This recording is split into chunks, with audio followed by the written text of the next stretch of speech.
Good morning to everyone. I think there are still people coming, but we should start. I will make a brief welcome. I will do a brief welcome. First of all, thank you to the organizers, Arantza, Antonio, for willing to do this, and for the speakers to wanting to come here. I was telling Michael that this was an experiment. He said, this means that this is risky. No, experiments don't mean necessarily doing something risky. It's something necessary to advance. And I think it's very important to have joint meetings between scientists and philosophers, because probably one of the challenges of science for the next century is to be able to transmit what we are doing to society without any fake news, without malinterpretation or exaggerations of what we are doing. And I think philosophers can really help also in trying to convey to society the importance of science without any risks. And I think all this started, I don't know, less than a year ago in San Sebastian. There was this exhibition in the San Telmo Museum. Was an exhibition, an excellent exhibition about death. And there I had the chance to meet Antonio and Arantza, and we discussed about the possibility of doing a joint meeting between scientists and philosophers. And I think it's a great idea, because before that day I had never actually had time to discuss and talk with philosophers that were working or thinking about what scientists were doing. So I think I can stop here. I just wanted to say thank you and welcome, and I hope this is a great success. So we can start. I don't know who is the first chair, or we can start right away. You are the chair, Arantza? Yes. Okay.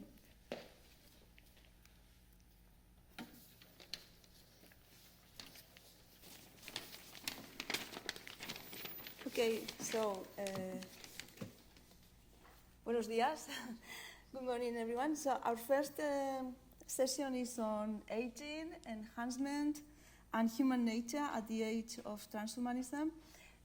Each of the three speakers will have 20 minutes, and at the end we will have 15 minutes of discussion, and I want to encourage the public to speak, or you don't have to ask direct questions. Comments are fine. So when they finish, instead of having a debate among the speakers, we will open the dialogue to the public. So the first speaker is Antonio Diéguez. I will be very brief because we don't have time. He will say more things in case I forget something. He is full professor in the University of Malaga of Philosophy of Science, and he has worked in several topics, very interesting one, on scientific realism, on models, on the natural kinds, and the philosophy of technology. He has worked also on the work on Ortega y Gasset, and very recently he has been doing a lot of work on the notion of transhumanism and the philosophical problems appearing there. And he has a book in Spanish about it. So, Antonio Diéguez has the word now.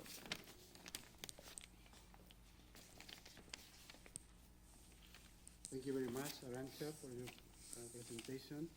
And thank you very much to Maria Blasco for her hospitality and for having the idea of organizing this symposium. It's a pleasure and honor to be here, and I will try to be short in my presentation. I will talk basically about the notion or the concept of dignity in this debate in human enhancement.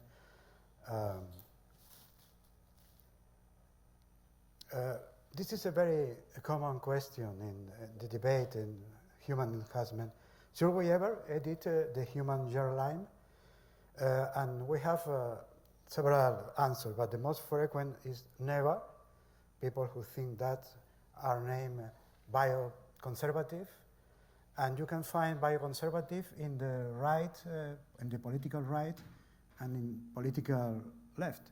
For example, in the political right, Francis Fukuyama or Leon Kass, and the political left, Jürgen Habermas or Jeremy Rifkin, for example. Another possible answer is only for research purposes or therapeutic purposes in very special circumstances, very concrete circumstances.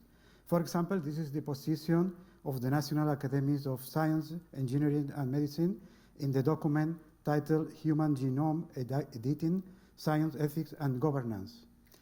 And maybe it's also the position of the Oviedo Convention, but I put the question mark there because this is a topic in discussion, and Íñigo de Miguel discussed this point, for example, in some paper. And you can find also a recent exception in this position. Is the position of the Nuffield Council of Bioethics in the document titled Genome Editing and Human Reproduction 2 years ago. I will say more about this point later. And these are the more frequent reasons to justify the previous answer. The manipulation of human germline it will never be safe and efficacious technology. Always will have unintended harmful consequences. So it's people skeptical about the possibility that this technology will be completely safe for human being. So better not try with a human being. So here is Íñigo de Miguel. I talked about you previously. The second reason is that modifying the human germline will violate human dignity or human rights because it will instrumentalize the manipulated babies. And another reason is that it will damage the genetic heritage of humanity, the human genome, which is the basis of human nature. This is also a very problematic concept, human nature, from a philosophical point of view, and could be considered as a protected good. UNESCO considered, for example, the human genome as a protected good. But we can argue some points to discuss these reasons. For example, some philosophers, I am among them, think that human dignity is a vague or useless concept in this context at least. I don't say that human dignity is a vague concept everywhere. For example, I think this concept has a good role in the debate about human rights, the fundamentation of human rights. But I think that this bioethical discussion about the manipulation of germline in humans is not very useful, this notion, although it's very used. It can be also argued that human nature is a controversial concept, as I said previously, especially if we understand human nature in an essentialist way, in a fixed and essentialist way. And it could be argued also that the addition of genes in the human hairline hardly would affect significantly to the human genetic pool unless it was done on a very large scale. To modify the human germline in a few persons, don't modify substantially the genetic human pool. Well, I will concentrate in the first, I will focus on the first point, the human dignity as a vague or useless concept in this topic. The origin of this position addressed in the recent discussion comes from the short but very influential paper by Ruth Macklin in 1923, published it for the British Medical Journal. She said in this paper that dignity means only respect for the autonomy and rights of individuals and not causing them an unjustified suffering. So dignity don't add anything to this respect for the autonomy. So it's an empty notion. Beside that, dignity has some philosophical problem. For example, the notion of human dignity that we use nowadays comes from Immanuel Kant. Of course, you can find always older precedent, for example, in the old Stoic, Cicero, or the Pico della Mirandola, the Renaissantist philosopher. But the most direct origin of our actual present notion of dignity is from Immanuel Kant. And this notion in Kant is problematic. For example, is a gradual property or is an all or nothing quality? You can have more or less dignity or not. Dignity, everybody have the same dignity, whole dignity. And in that case, what happened with animals? Have animals dignity or not? For Kant, not. Animal do not have dignity. So this is, from a present day point of view, I think is problematic. But why not consider also the possibility that of a post-human dignity, like as Nick Bostrom said, for example. If you think we shouldn't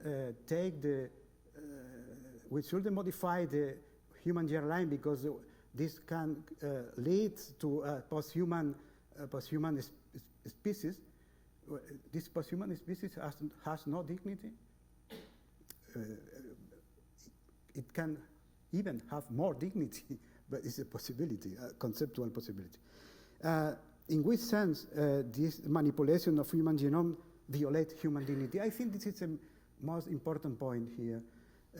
People who use the notion of human dignity to say all that must be forbidden because every possible manipulation of human germline will violate human dignity must explain in detail how is that, how this modification violates human dignity, because there is cases, you can think in some cases in which there is no violation of human dignity.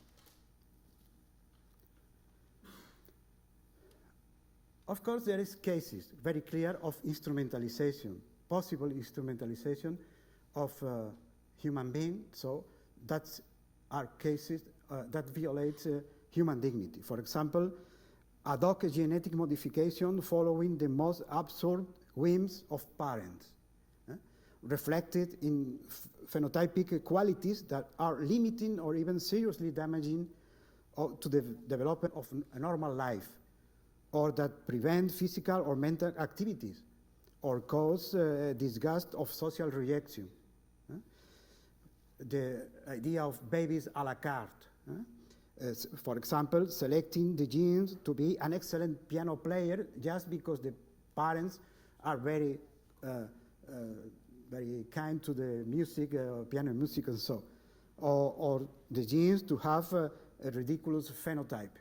Those are clear cases that violate human dignity. But you can also think in cases that there is no such violation. For example, cases that you can enhance traits that, far from closing vital possibilities to the individual, would rather open them up. For example, to possess greater intelligence, or an open and social character, or a greater resistance to certain common diseases, or greater longevity. In which sense, all that traits, if were possible to introduce that traits in human germline in an embryo, violate human dignity? I don't think that this is a violation of human dignity. On the contrary, that is that are traits that respect what Joel Feinberg called the right to an open future, the right of the children to an open future. It's not the case the previous example to create an embryo just in order to have a good piano player. This is not an open future. This is a closed future. But to be more intelligent or more resistant to the illness and so is to possibilitate an open future.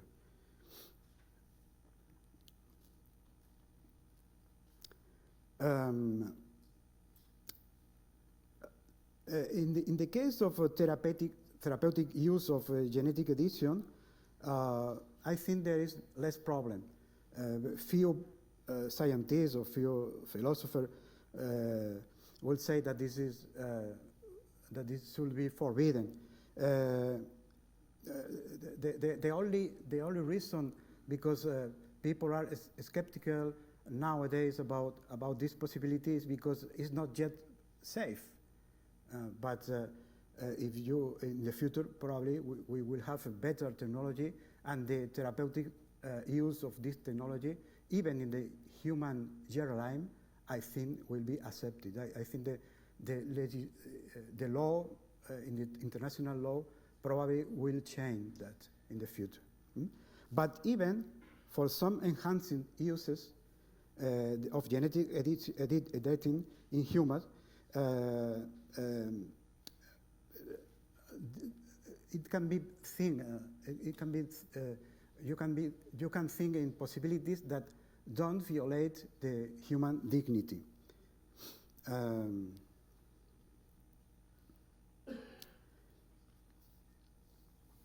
Well, I think I will go to other slides because there is a lot of things here and I have not much time.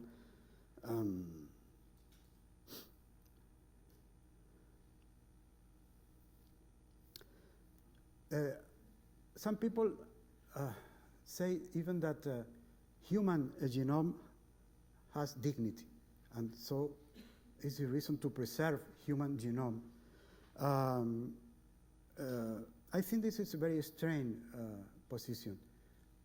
How can the information that is in a molecule have dignity, and consider that a reason to don't modify this molecule or this information?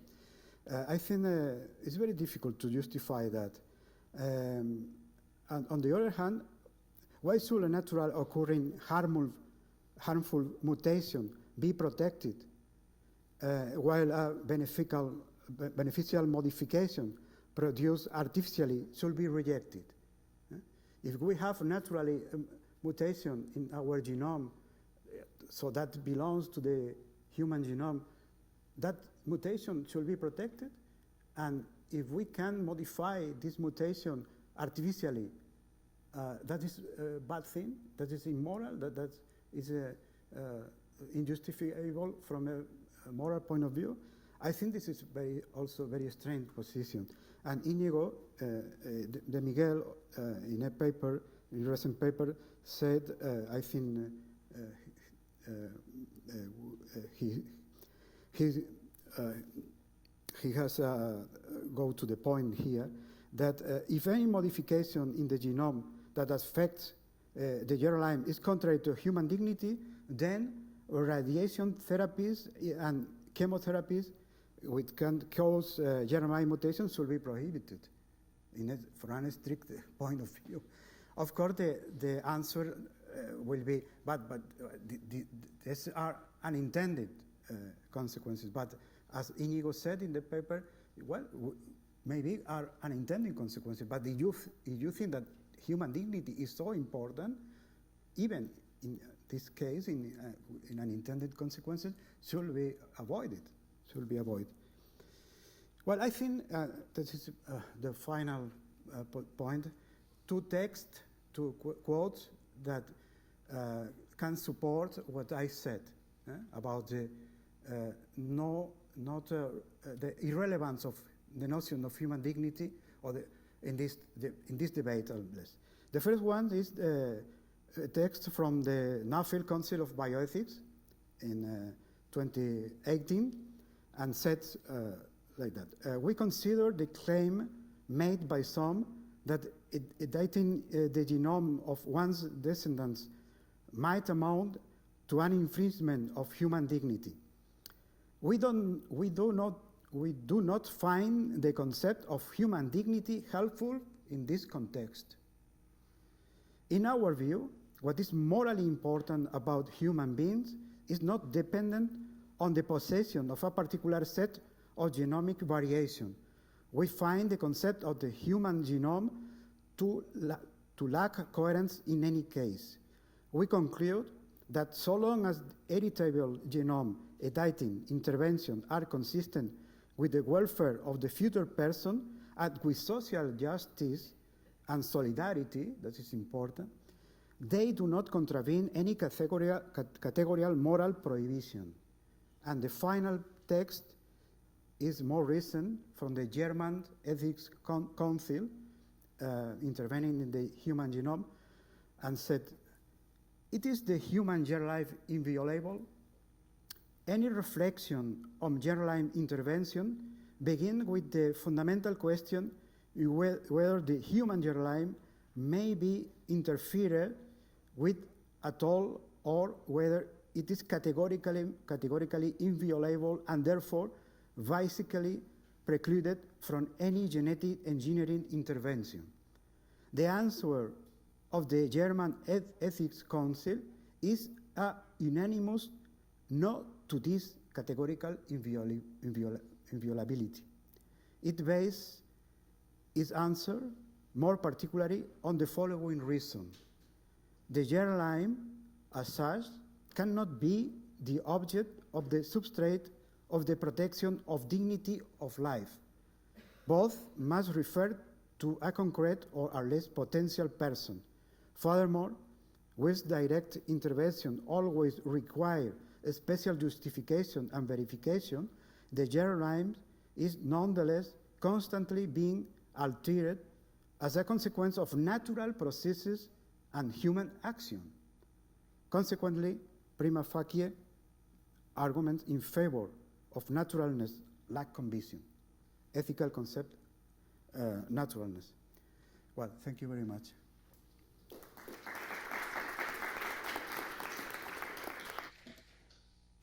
Thank you, Antonio. Many things to discuss later. The next speaker is Michael Hauskeller, who is now at the University of Liverpool, but has been for many years at the University of Exeter. And he has a very, very long record of publications, including books and articles that you can see in his webpage. They have very interesting titles.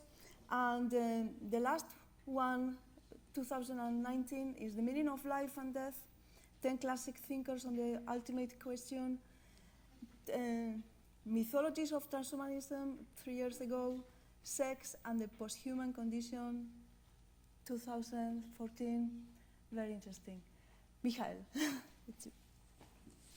Thank you very much. Right, hello everyone. I want to talk today about radical life extension and the desirability of that. I call this post-mortality for all as a kind of promise, you might say, but perhaps it is also a threat, and perhaps there are elements in it that are more like a promise and other elements that are more like a threat. And we're talking about post-mortality, not immortality, because even if we manage to figure out what makes us age and then die by biological necessity and can stop this process or even reverse this process, we will not be immortal. It's just that we don't have to die as a matter of course just because we're the kind of biological beings that we happen to be, but we can still be destroyed. So immortality is not something that is achievable, but post-mortality perhaps is. Now, this. Of course, the desire to achieve immortality or post-mortality is as old as humanity or human thinking and human writing. It's very much anchored in myth, and there are countless myths that tell us about this desire for immortality. This is, of course, a modern variant of this. Donald Duck, this is supposed to be the fountain of youth, and I suppose he didn't get quite what he intended to get, because it looks as if he is much younger than he wanted to be. But that already tells us something about that desire for immortality. It's obviously not a desire to stay old forever, but it's a desire to stay young forever. But the question is, of course, how young exactly do we want to be? Presumably at the height of our powers.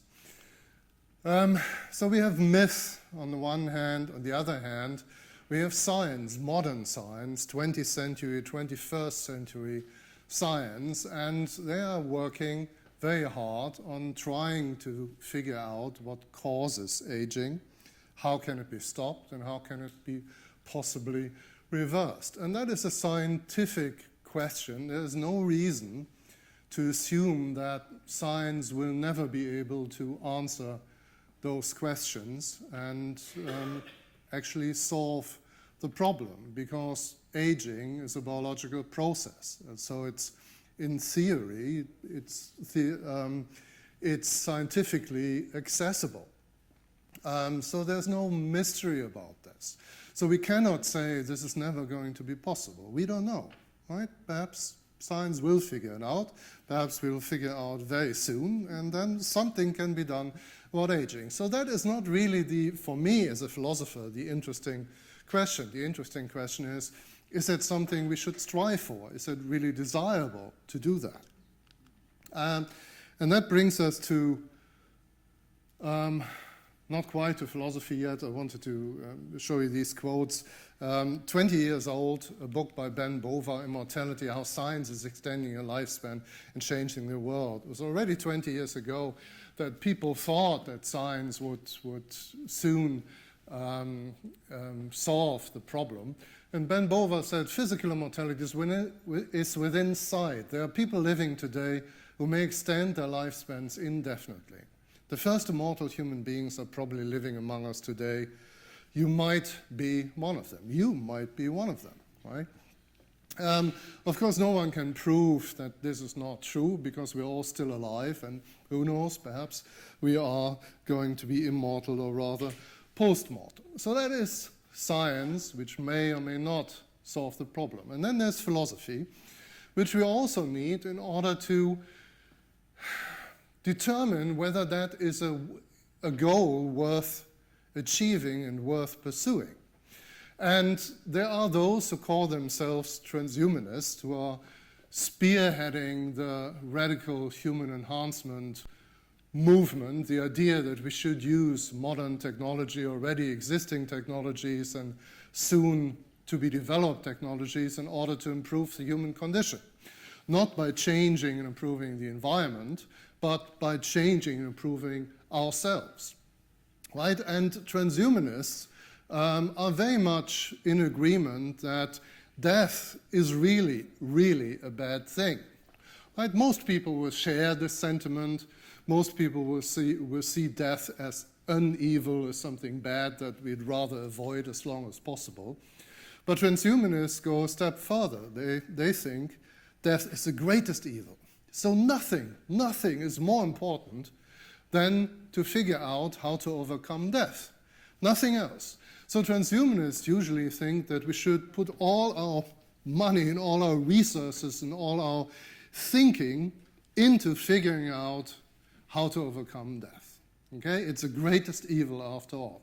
And interestingly, transhumanists often use mythological constructs in order to convince us that death really is the greatest evil. For instance, Nick Bostrom, who's one of the leading proponents of transhumanism, professor of philosophy at the University of Oxford, and he wrote, for instance, a text called The Fable of the Dragon Tyrant, which is a narrative, it's a fable, it's a story about a country which is ruled and tyrannized by an evil dragon, who demands sacrifices all the time, and thousands and millions of people are being sacrificed over the years and the centuries.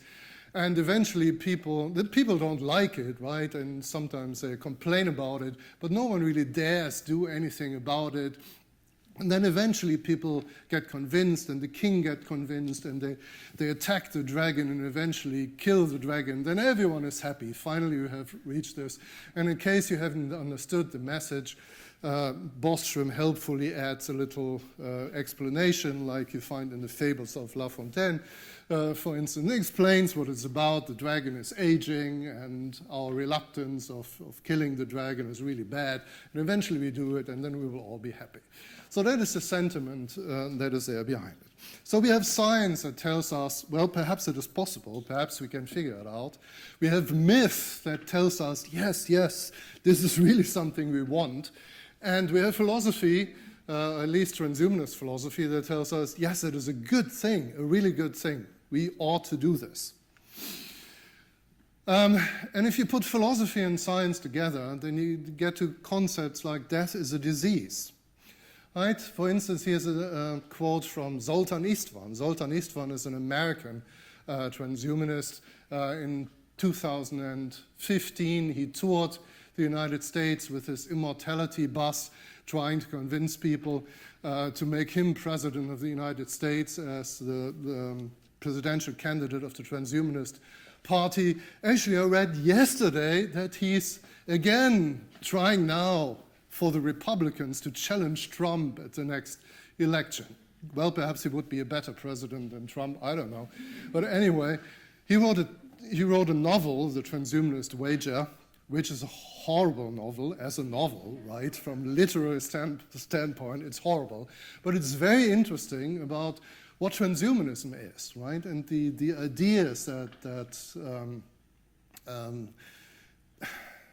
how should I say, that are behind transhumanism. Not always properly and clearly articulated, but which are in the background of transhumanism. So that is a very interesting novel. Anyway, he says in that novel, death is a malfunction of human experience. It's a reversible error, a transitory cloak of emptiness, a curable disease, a highly curable disease if dealt with properly. So death is not normal. Mortality is not normal. It's not healthy. It's a disease. We have to do something about it.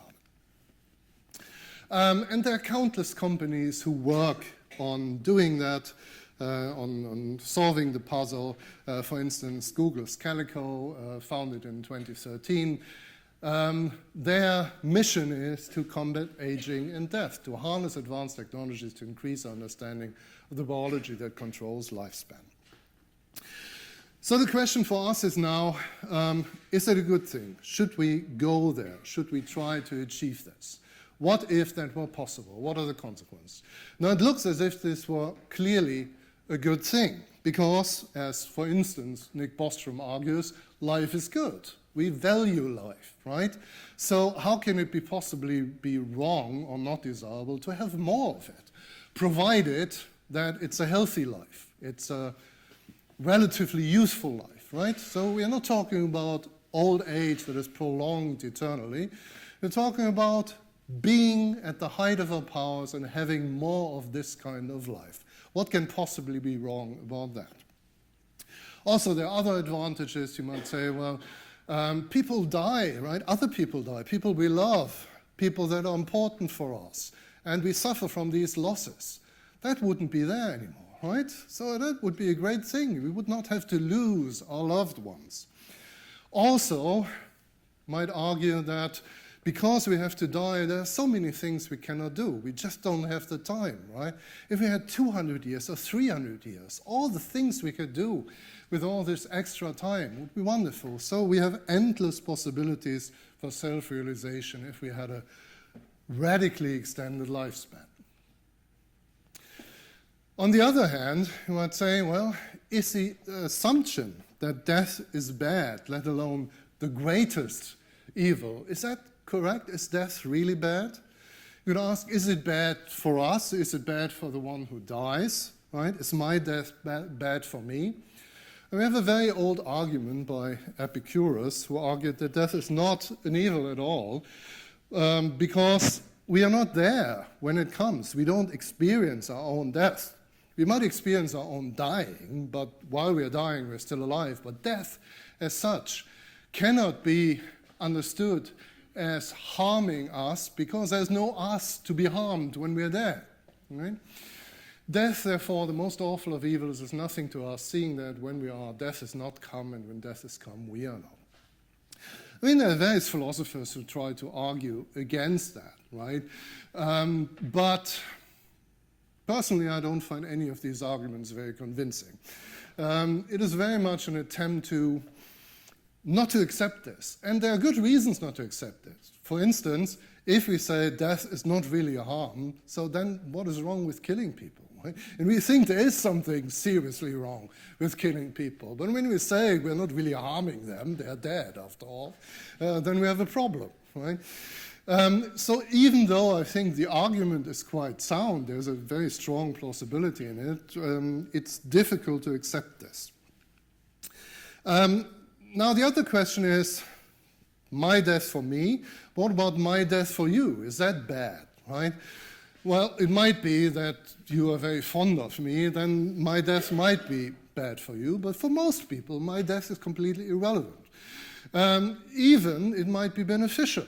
Generally, it is beneficial for us that other people die, right? Those who came before us, if they didn't die, we would probably not be here in the first place, or we wouldn't find a job or a place to live or whatever.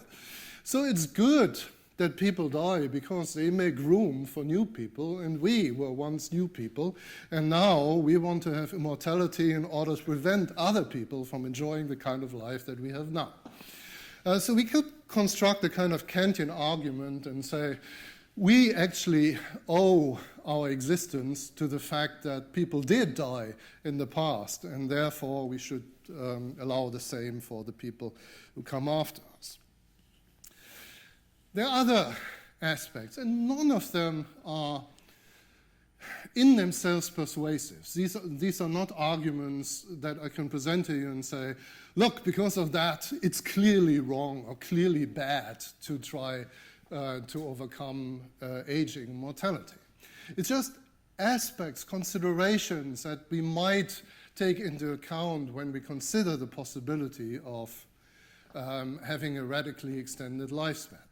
The horror of a limitless future.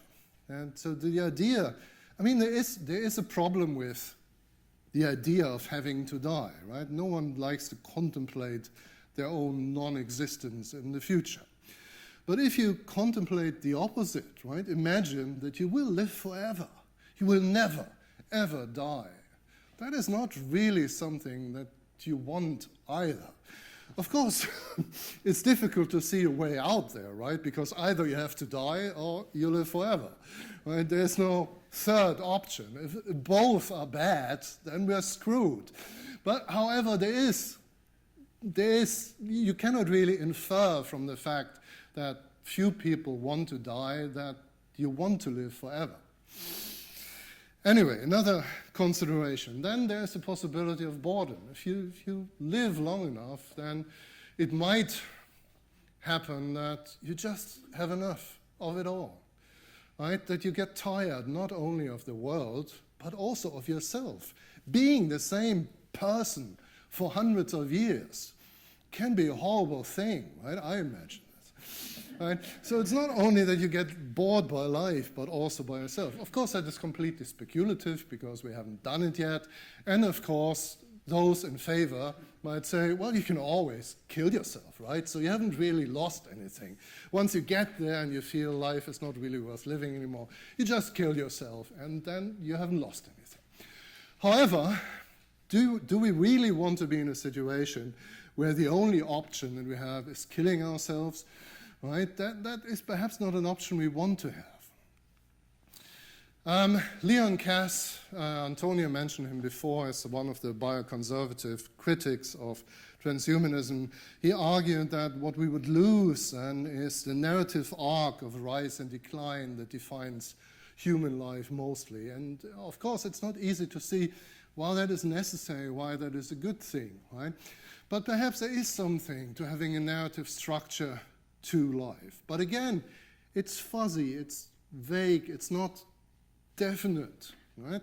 It also depends on a certain view of the world that you may or may not have, and a certain view of yourself and your own position in that world, whether you find that persuasive or not persuasive.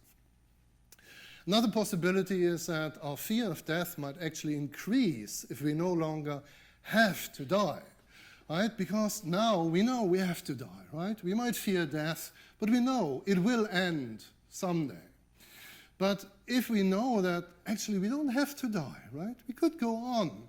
Perhaps then we're much more careful about what we do, less willing to take risks, because we know if we die now, this would be really stupid. We could have lived forever, right? Virtually, right? There might not be any space for new people. I mentioned that before. Overpopulation might be a problem. Now, of course, you might say, well, we can prevent that, right? We just stop having children. And that might be an option, but that might in itself be seen as a problem, a world without children. You might say, well, we don't need children, really. We need them now and want to have them perhaps because we feel that in a way we might live on, continue living through our children. But once we're post-mortal, we don't need that anymore. But perhaps there is something intrinsically valuable not in having children, but in there being children, there being new people in the world, with new eyes to see the world, and new ideas, and so on. Maybe there is something that we would lose then. Or it might be even worse. We might be in a situation where we're not even allowed to have children anymore because we don't have any space for them. Then there's a problem of immortal evil.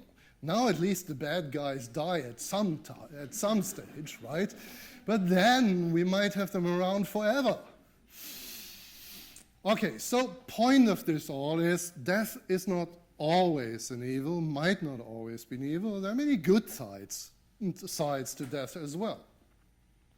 We are, at the moment, beings in time. That is our human nature.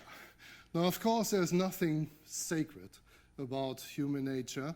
We might want to change it, but that's the kind of being that we are now, and there might be good sides to this too. We might want to preserve it. So I'm not saying we have to, there's no ought there, but we may want to, because ultimately it all boils down to the question, who do we want to be and what kind of world do we want to live? These are the relevant ethical questions that we need to answer in order to answer those questions about gene editing and life extension and what we want to do, right? How does that fit into the view that we have of ourselves and what we want to be and what kind of world we want to live? If you want to read any of the stuff I have written about this, 4 books actually, Better Humans, Understanding the Enhancement Project, Sex in a Post-Human Condition, Methodology of Transhumanism, and the last one, The Meaning of Life and Death. Thank you very much.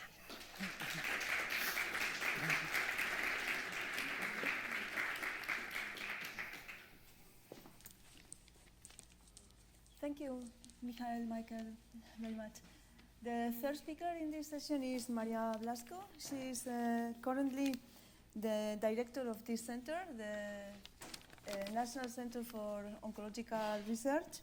She has an impressive curriculum that I'm not going to read. She has written a lot. She has an impressive age index and has even written popular science, explaining the science about telomerase that she's doing. And I asked him to speak. So yeah, it's a pleasure for me to talk here. So I think nobody questions actually that it's good to eliminate diseases, and we have learned this from the infectious diseases, right? We know that the only way to able to end a disease that is caused by a germ, like a bacteria or a virus, is to identify this virus or bacteria and to eliminate it. And that's how we eliminated smallpox, how HIV is a controlled disease. We know that even though we don't know now how to cure Ebola, probably in the future we will be able to prevent Ebola or to cure Ebola. But now we have other diseases that are the ones that are killing us, like different types of degenerative diseases, cancer, cardiovascular. And therefore, I think there should be no question that the only way to really prevent these diseases and to cure them is to understand their origin and to eliminate the origin. And in this case, the origin of these diseases is clear. The origin of these diseases is aging. And I will show you this. For instance, this is the incidence of cancer in the British population. In Spain, it will be the same. You can see how cancer is a prevalent disease after you are 40, 50 years old, then it starts increasing. You may say that you are protected from cancer almost until you are 40, more or less, even though there is pediatric cancer, is a rare disease. The same if you go now to heart infarct, heart failure. Is quite rare when you are young, and is when you are 50, 40 years of age when this disease becomes prevalent. So these are examples to tell you that really the origin of these diseases is aging.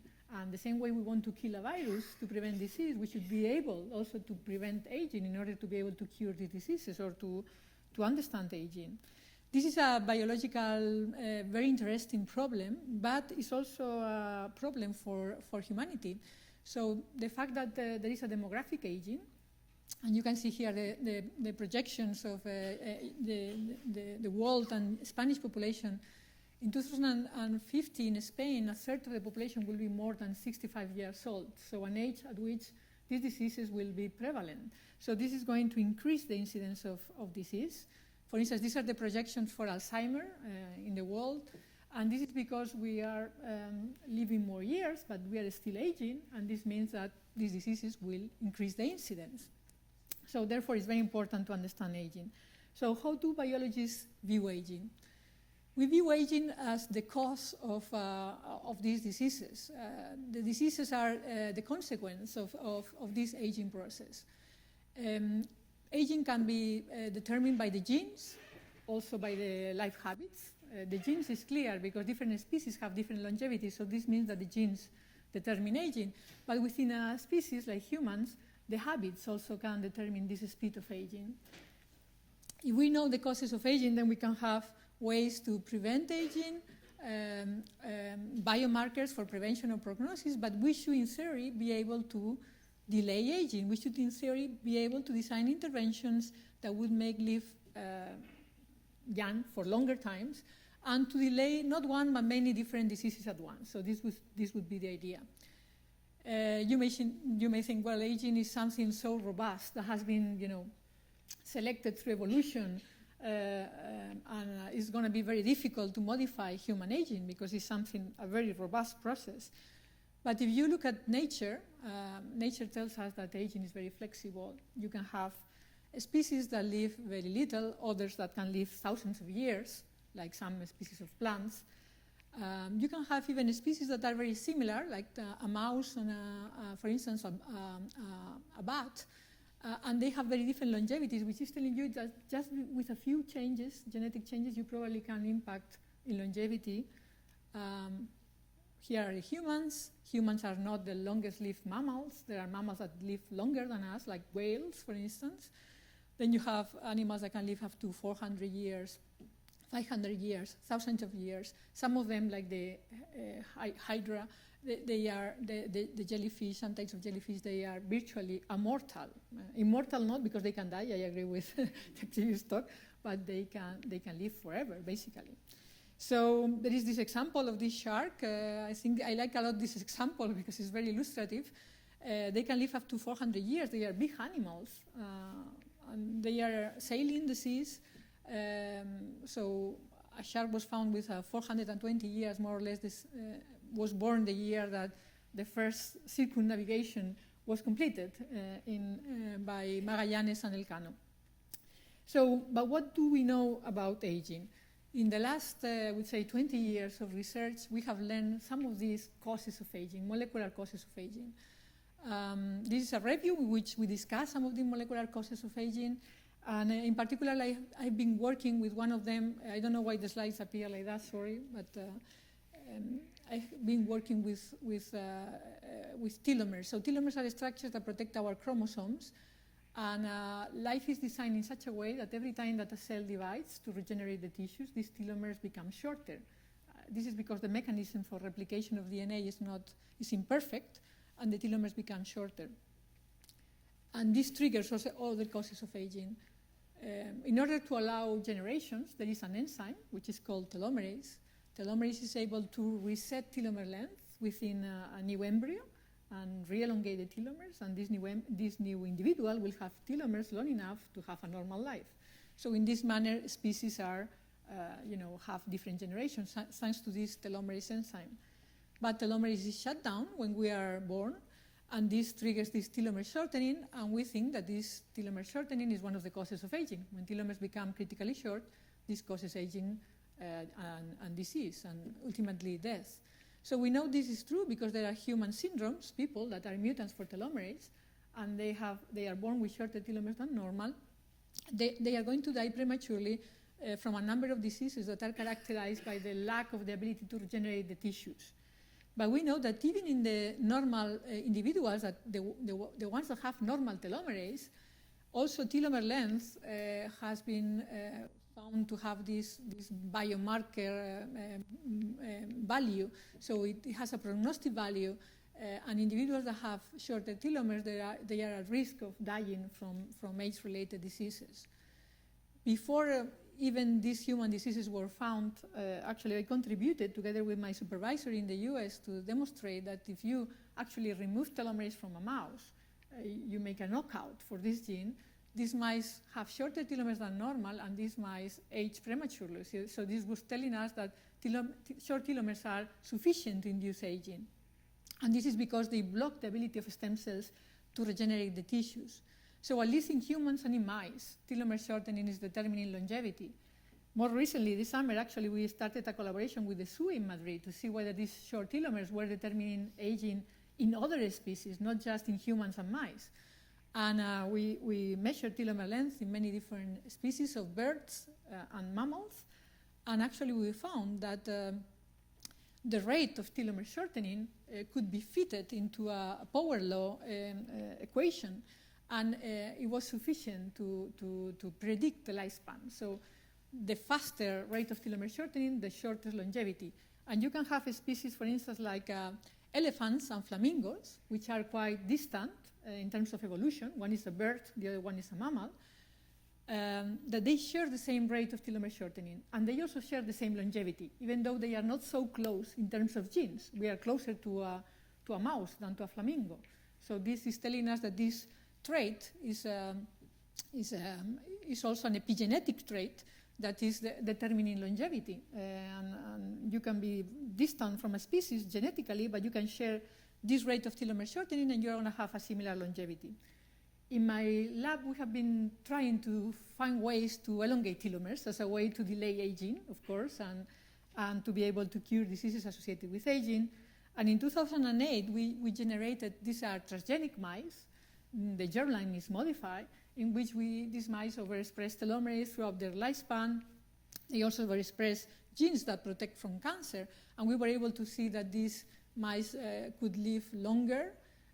They also have an increased health span, so the first mice that died 3 times later than the normal mice, so we were actually delaying aging, and that's why these mice live longer. We didn't see an increase in the maximum lifespan in this experiment because we only had 12 mice in the group of the telomerase transgenic. This is very little. We didn't have the outlier that is giving you the maximum lifespan. But I will show you later, or we have shown later, that you can also increase the maximum lifespan by maintaining telomeres longer during longer times.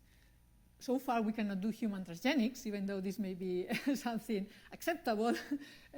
But we thought about a way of activating telomerase that doesn't involve modification of the germline, and you can use, for instance, gene therapy.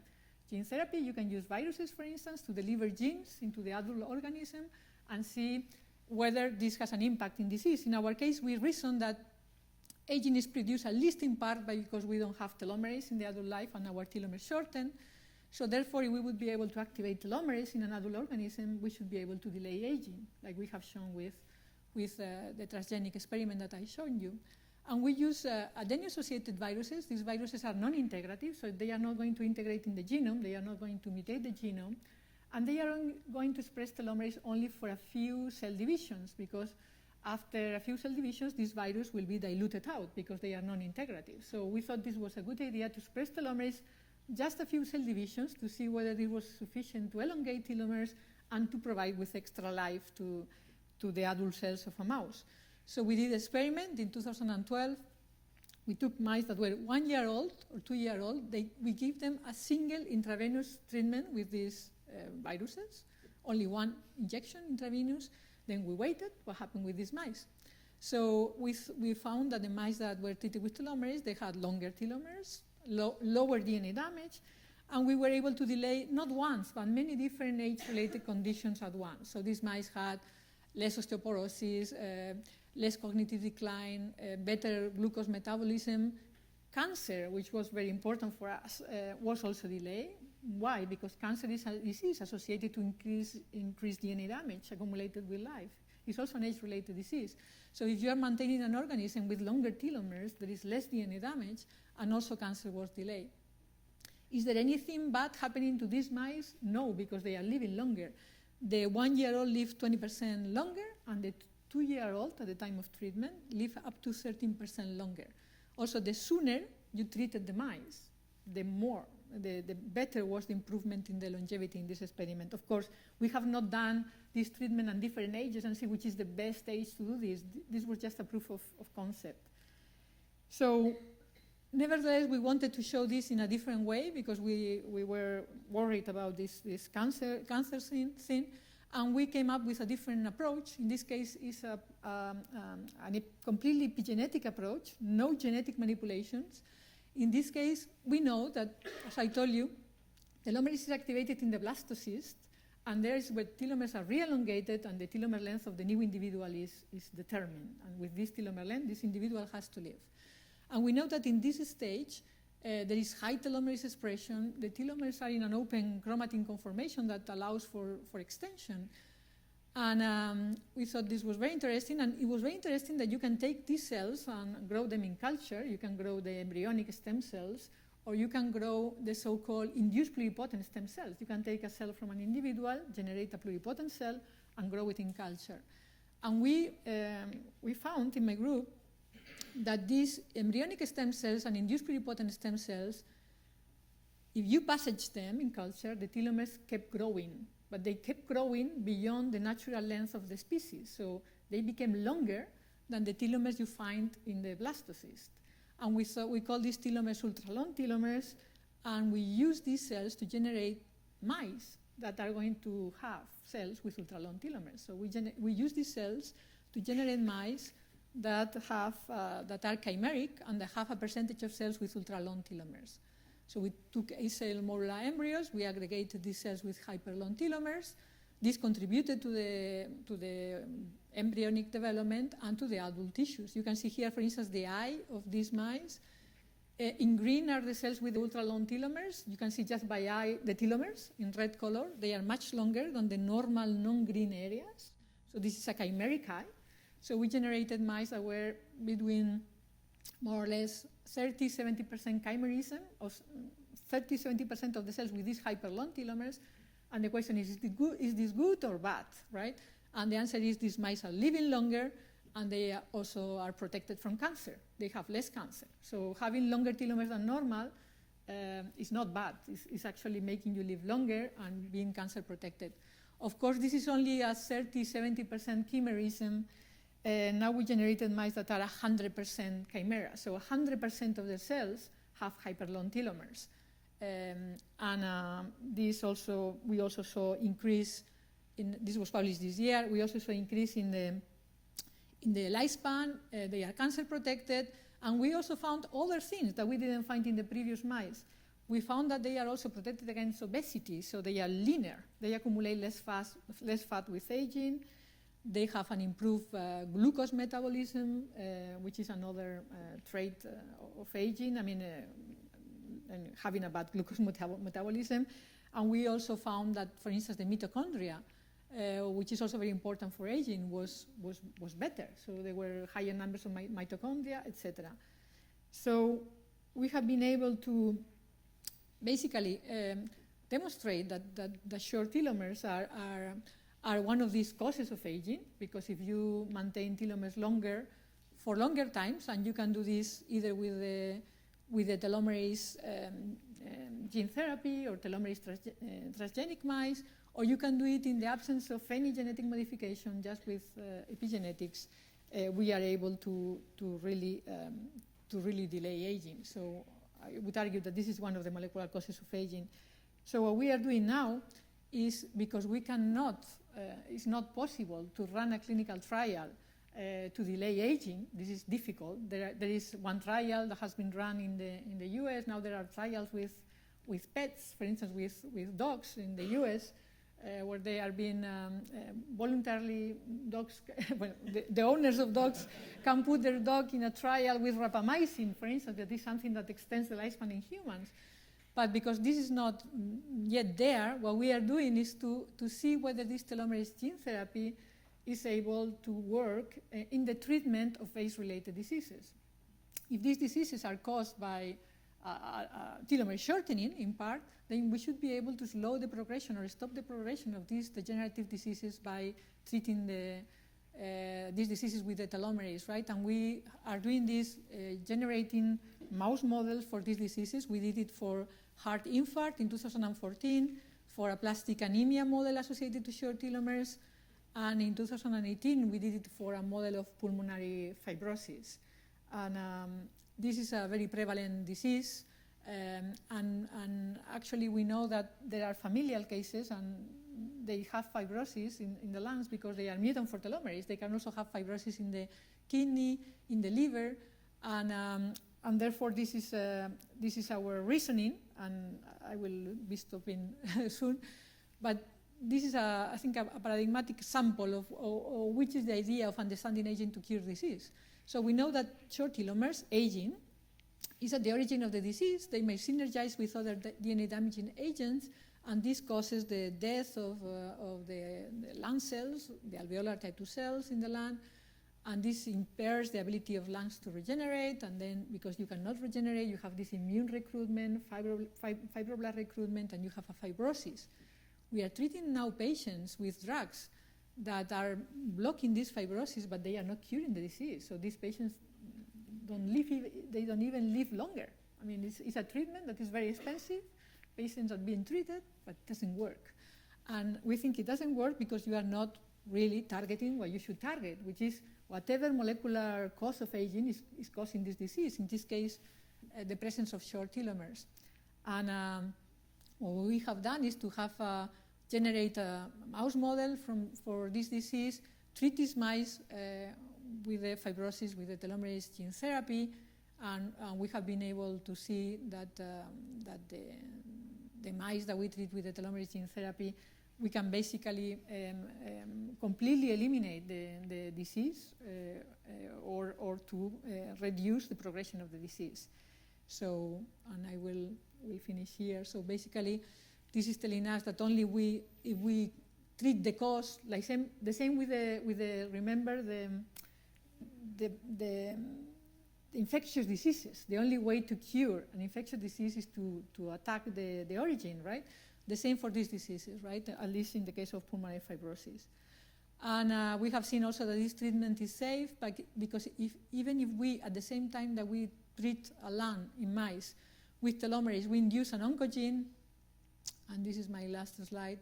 At the same time that we put telomerase, we induce an oncogene in the lung. We see that this doesn't increase cancer. So this is really something that is, our idea is to try to generate the human vectors now and try to go to clinical trials for treatment of patients with pulmonary fibrosis. So I'll finish here with the people in the lab, and thank you very much.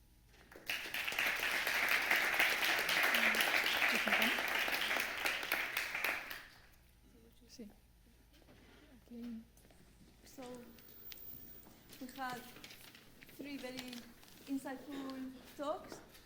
I don't know how we sit. on the topic with different conceptual issues, different social issues. We have seen the science, we have seen some philosophical ideas in 1 hour. I would like to ask you for your comments or questions for something that they didn't explain well, or something that you would like to challenge them with, or please. Yes.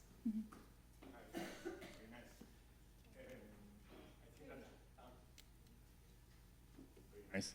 I think that there is a consensus now that cure disease is good.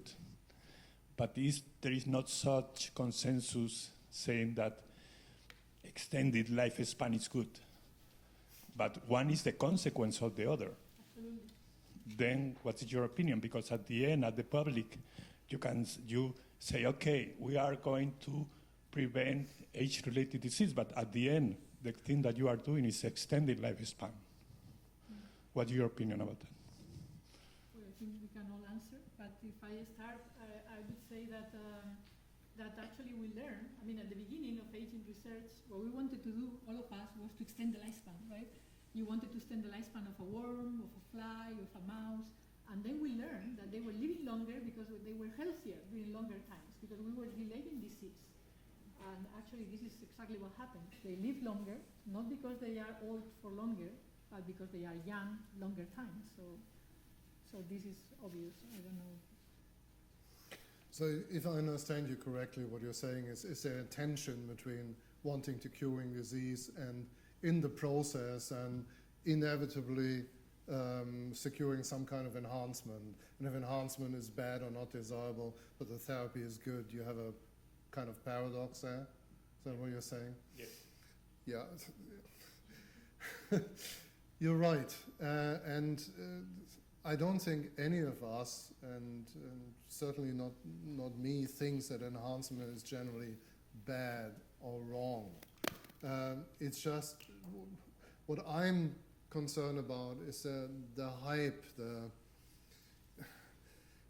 the claim that it's clearly a good thing to radically extend lifespan, to cognitively enhance ourselves, to get control over our emotions and moods, and everything else which is addressed under the general heading of human enhancement.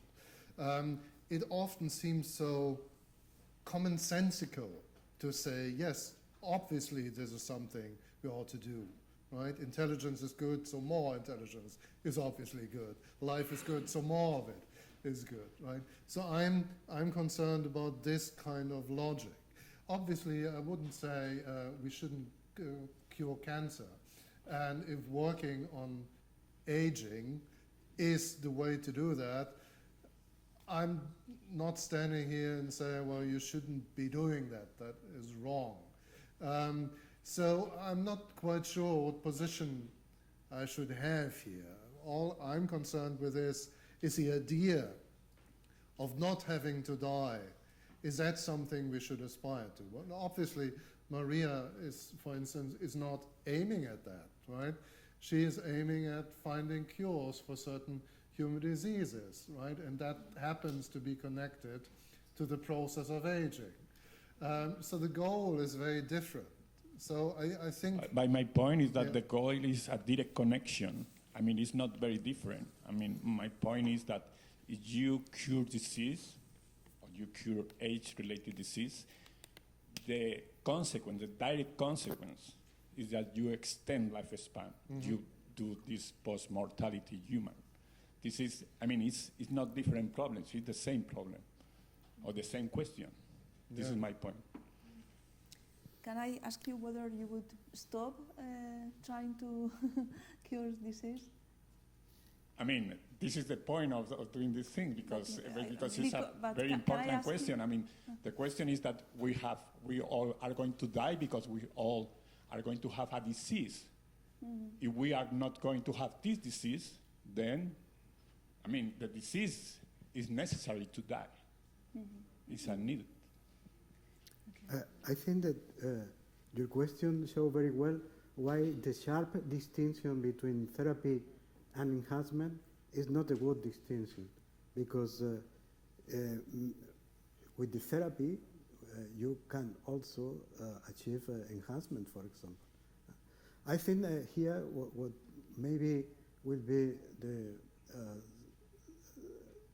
best position is to accept the possibility of this kind of enhancement, but always in moderate degree, because the social consequences will be big, huge, even with the small enhancement.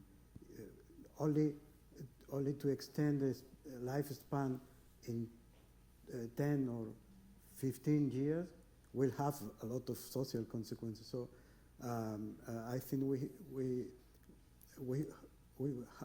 have to be open to moderate enhancement, and for me the distinction between therapy and enhancement is not very relevant for a moral point of view. Thank you. It was a very important topic, I think. Now, Luis. So this is a comment from Maria and Antonio. I think we're beginning to understand what is the genetic basis for therapy, and we can even treat aging, as you nicely showed.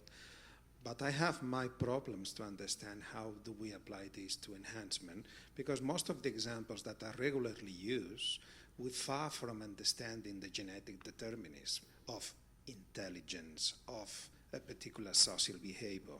So I have my problems to just follow this argumentation that we should aim for this enhancement, because we're just not there. We're just not there. At this moment in time, it's, in my humble opinion, I think it's purely speculative. Yeah. You are right. I think you are right. All this discussion, at least for philosophers, has a lot of assumptions. And one of the assumptions is that all that will works in the future. What happens if all that works in the future?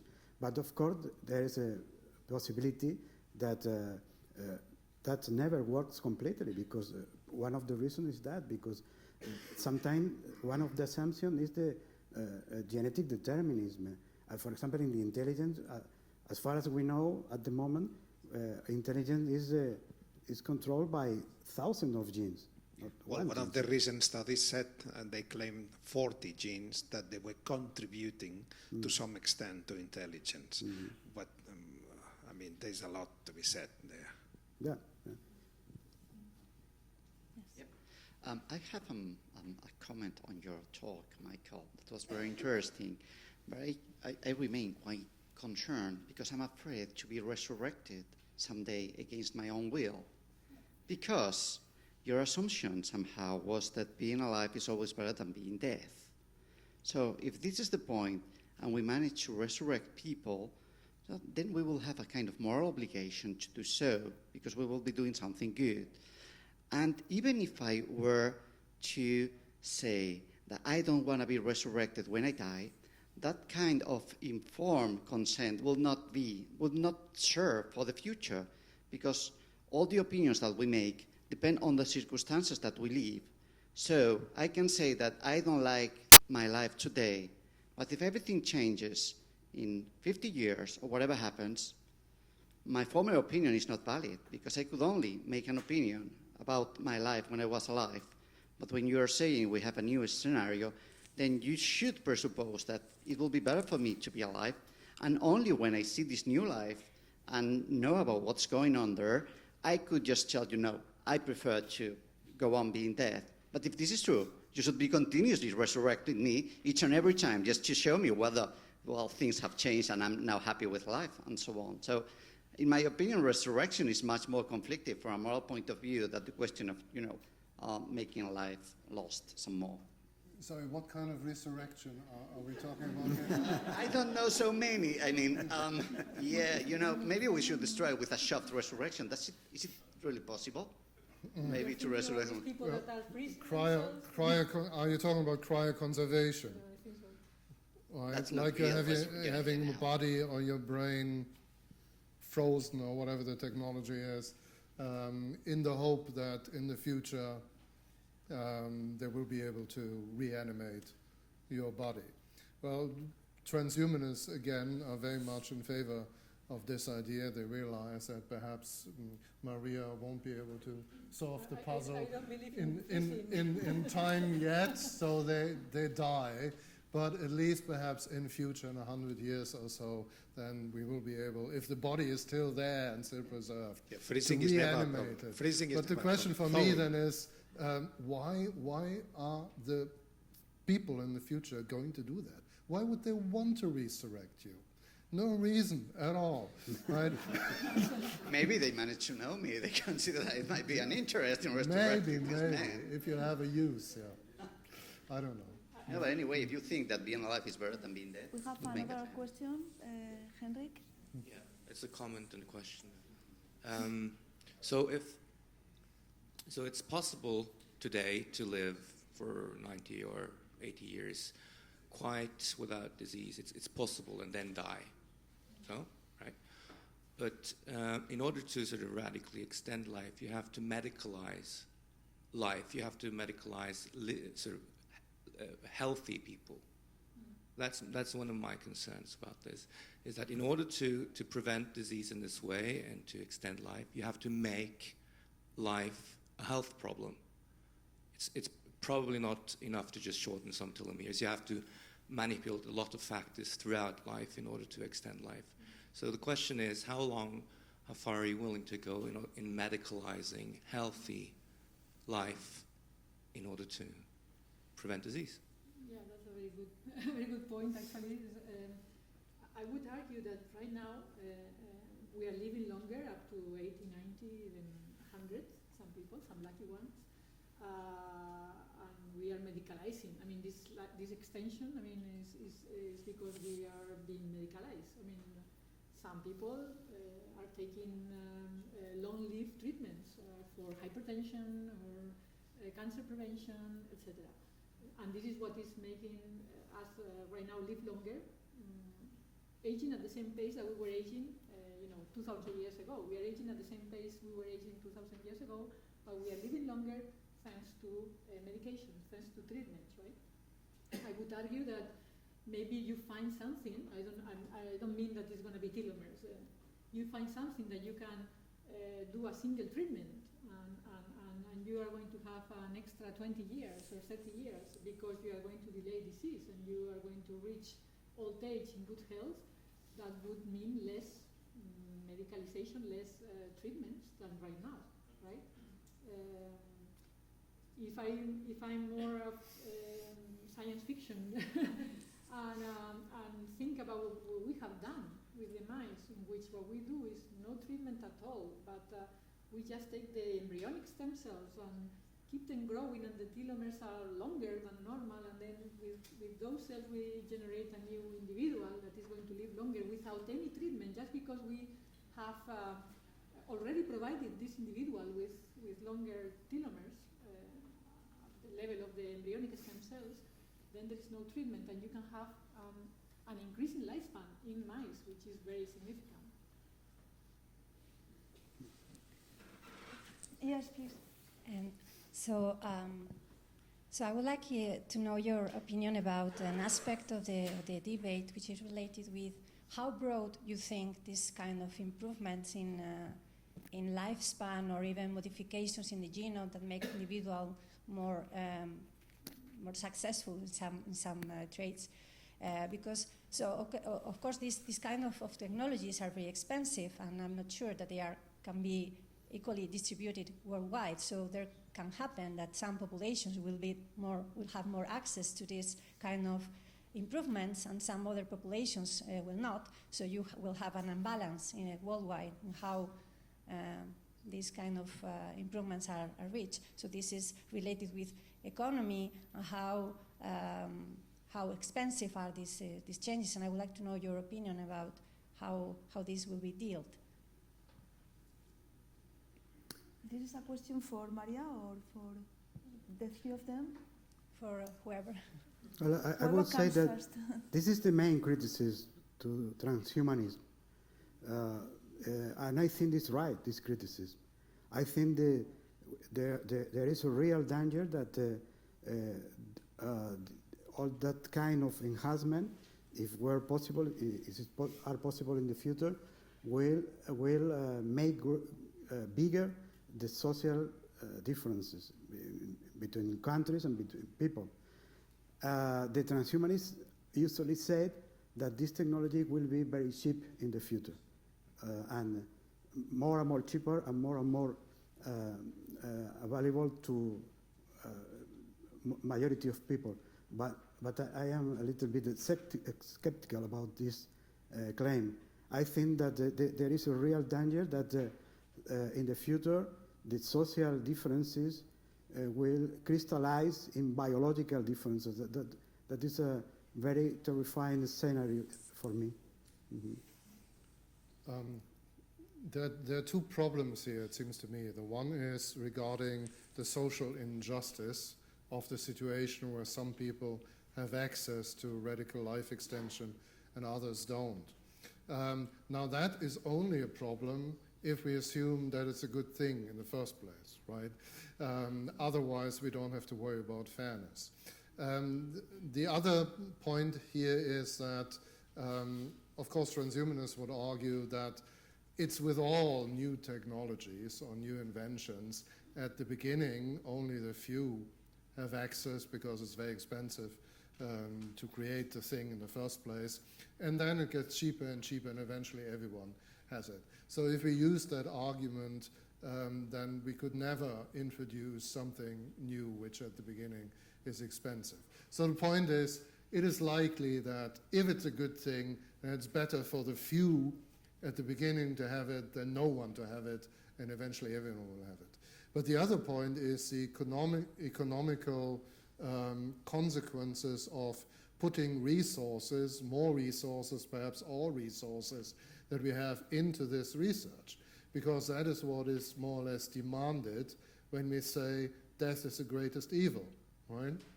So the whole economy should be focused on this. And there are lots of other things that we could spend money on and then we no longer spend money on. And that might be a problem. Is that something you had in mind as well? Yeah.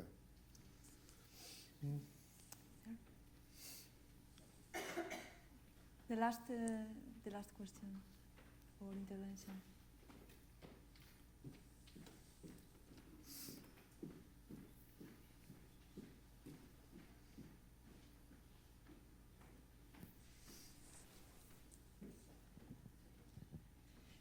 Thank you. My question is related to the last one, and it has to do with what I am surprised at the fact that the world is already very unequal.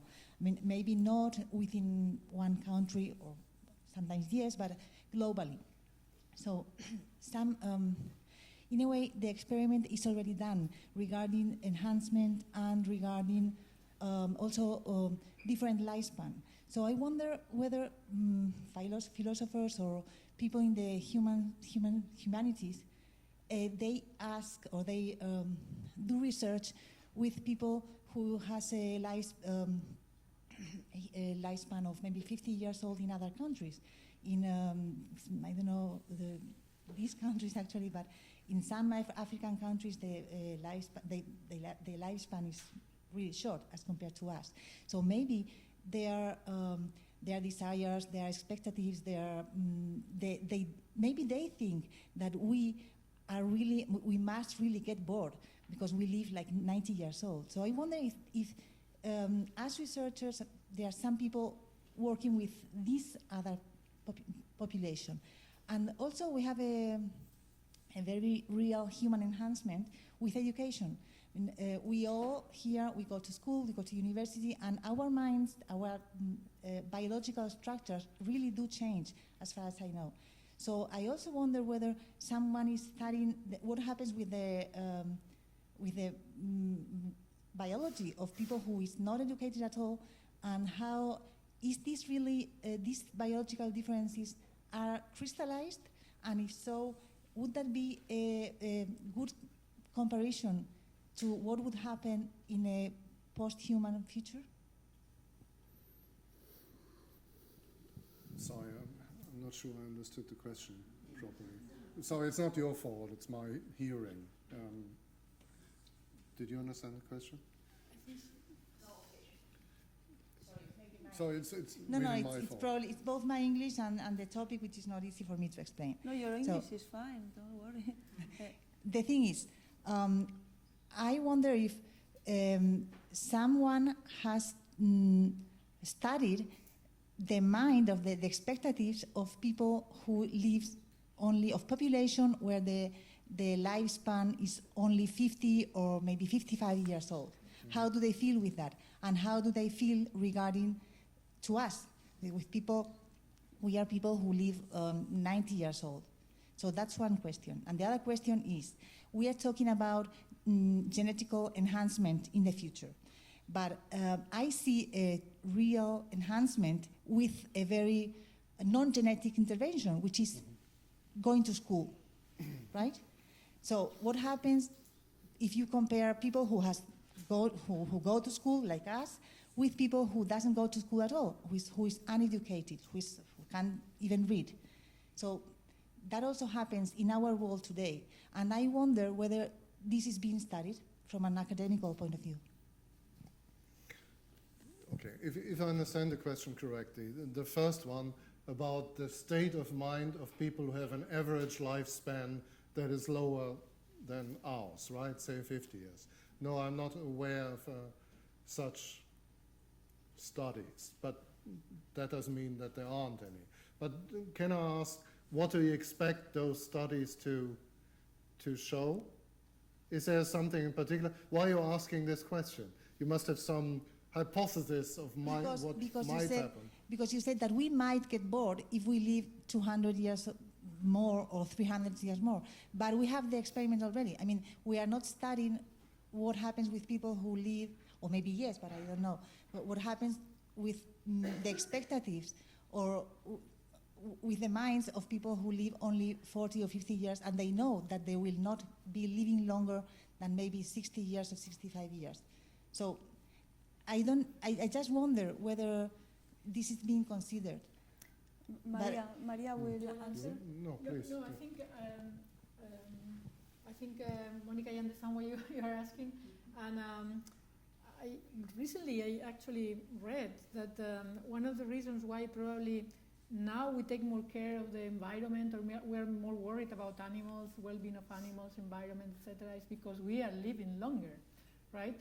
At the beginning of the 20th century, the life expectancy in Spain was probably similar to some of these countries you are referring to, right? And people could die anytime. I mean, the risk of death was the same at any age. So you could be 20 and die because of an infectious disease, because we didn't have antibiotics, and because there were diseases that could kill you at any time. So the fear, I mean, death was common, was very common. You could die. I mean, I think that is, when I thought about this, my mind was very, very stimulated, because this has changed radically. Now we fear much more death, and I think you referred to that. What would happen if we would be living 200 years? Life would be absolutely precious, right? And this is something that probably is a big difference, how we relate to death. If you think you can die at any time, because you can get, a virus or a bacteria and die, probably the attachment to other human beings, to your sons, to your parents, to your friends, was probably much weaker. And probably that, we probably worry less about animals or nature because life was really of very little value. That could be interesting to study whether that happens right now in these countries. I think, I'm sorry, but I think it's about time to go to the coffee break. And probably, thank you very much to all who participated. And probably all these questions will come up again in the next two sessions.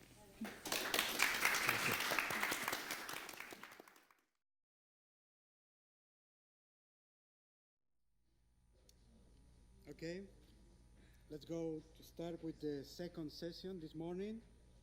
Our first speaker is Arantza Etxeberria. I will say something subjective, and then I will say something objective about Arantza. The subjective point is that I consider Arantza a very good friend of mine, and I think is one of the best philosophers of science in this country. Now, Arantza Etxeberria is associate professor at the University of Basque Country. She obtained the PhD in philosophy at the same university with that thesis on understanding cognition on its biological grounding and connectionist network.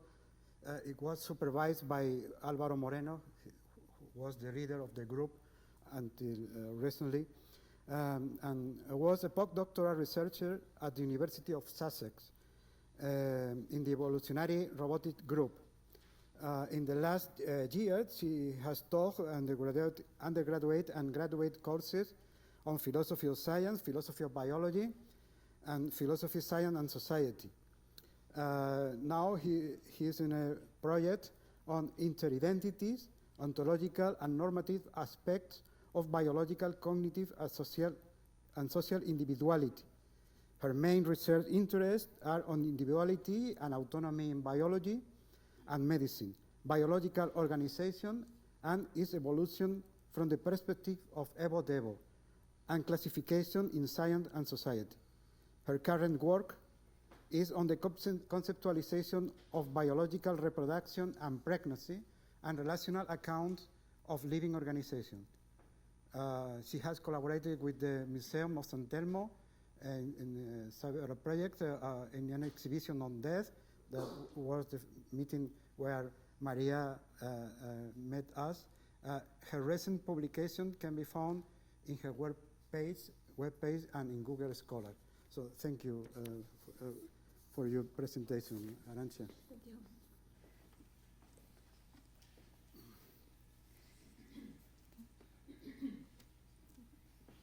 What do I have to do to put it?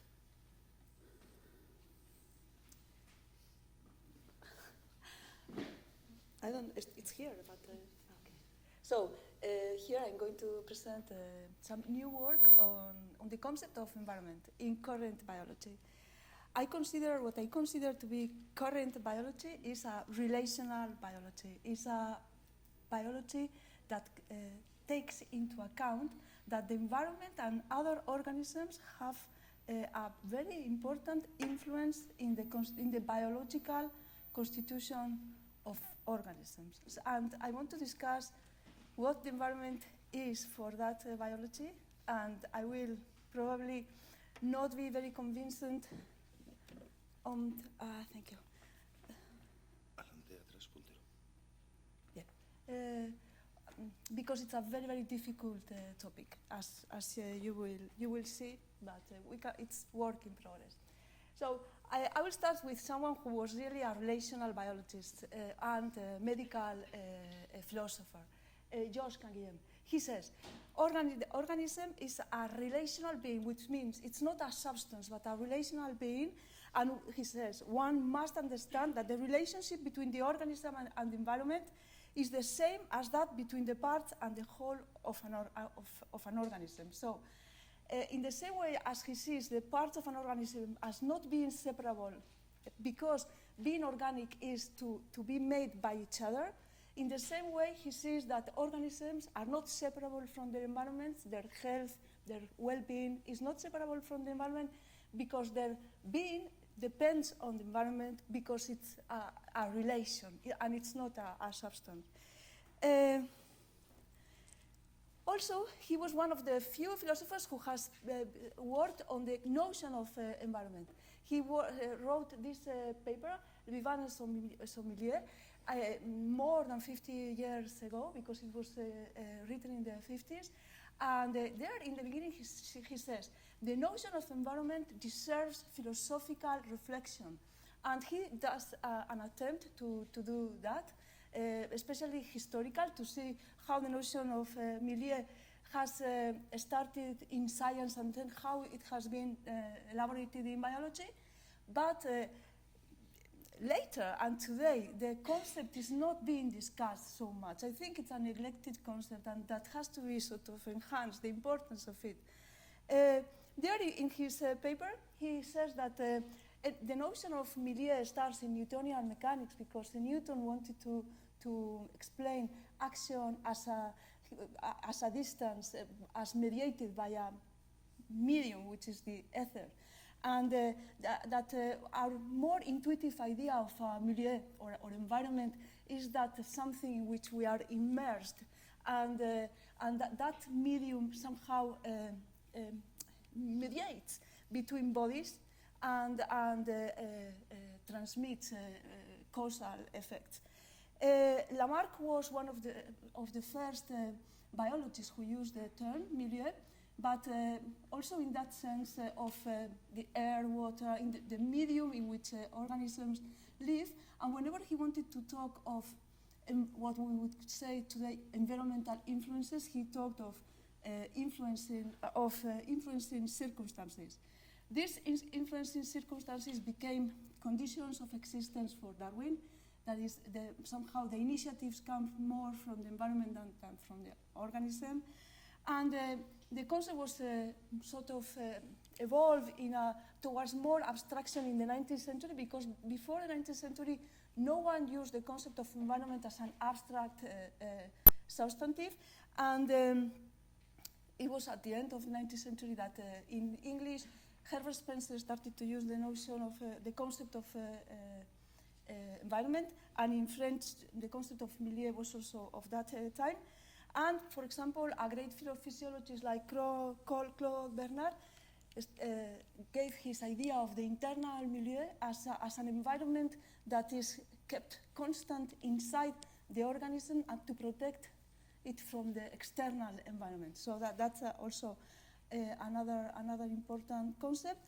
And for Canguilhem, the most important is the idea of the reciprocal organism-milieu relation, something that he sees related to von Uschkul's Umwelt, the idea that each organism has not only an environment which surrounds it, but also the sphere of significance. So I go to all this. Well, this Trevor Peirce has worked on this more recently, but to emphasize that Canguilhem in that paper says that we can distinguish the organism-milieu interaction from another interaction, which is the one that happens between organisms, when organisms are related to other organisms. And he says that that is the fundamental relation that was concerned Darwin, and in his opinion is not a very important or relevant one. But I think, and that's why I'm explaining this, that in current biology we can distinguish two concepts of environment with more details or with different kind of perspectives. One of them would be the idea of the environment as the surroundings of an organism, and the other, a more general one of networks of interconnected beings that somehow is derived from the Darwinian vision of how organisms interact and are connected among them. In current biology, the kind of intuitions we have about the environment and its role can be sort of classified. I will be reviewing several intuitions in a very shallow way, but the idea is to have a general view. The first one is epigenetics.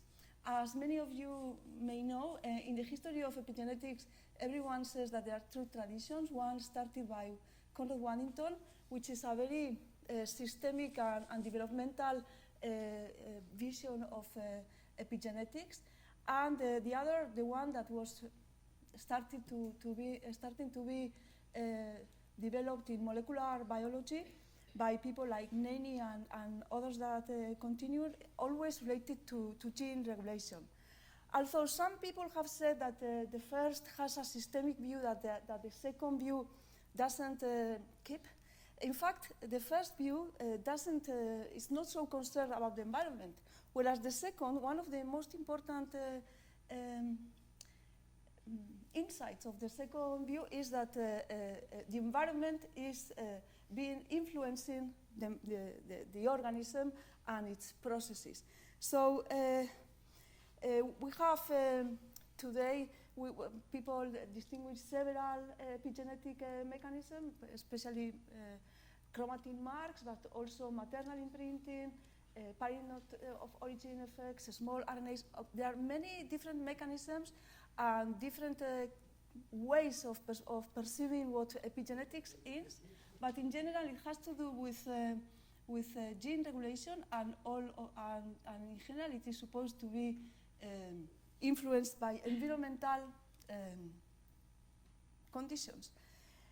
For example, Tatiana Buclilla says epigenetics leads us to think on ways in which the organism is affected by the organism in rather unusual ways, because the experiences of our parents and grandparents, the wars and famines they suffered, the psychological traumas they experienced, the foods they ate, all of them are influencing the biological constitution of an organism according to epigenetics.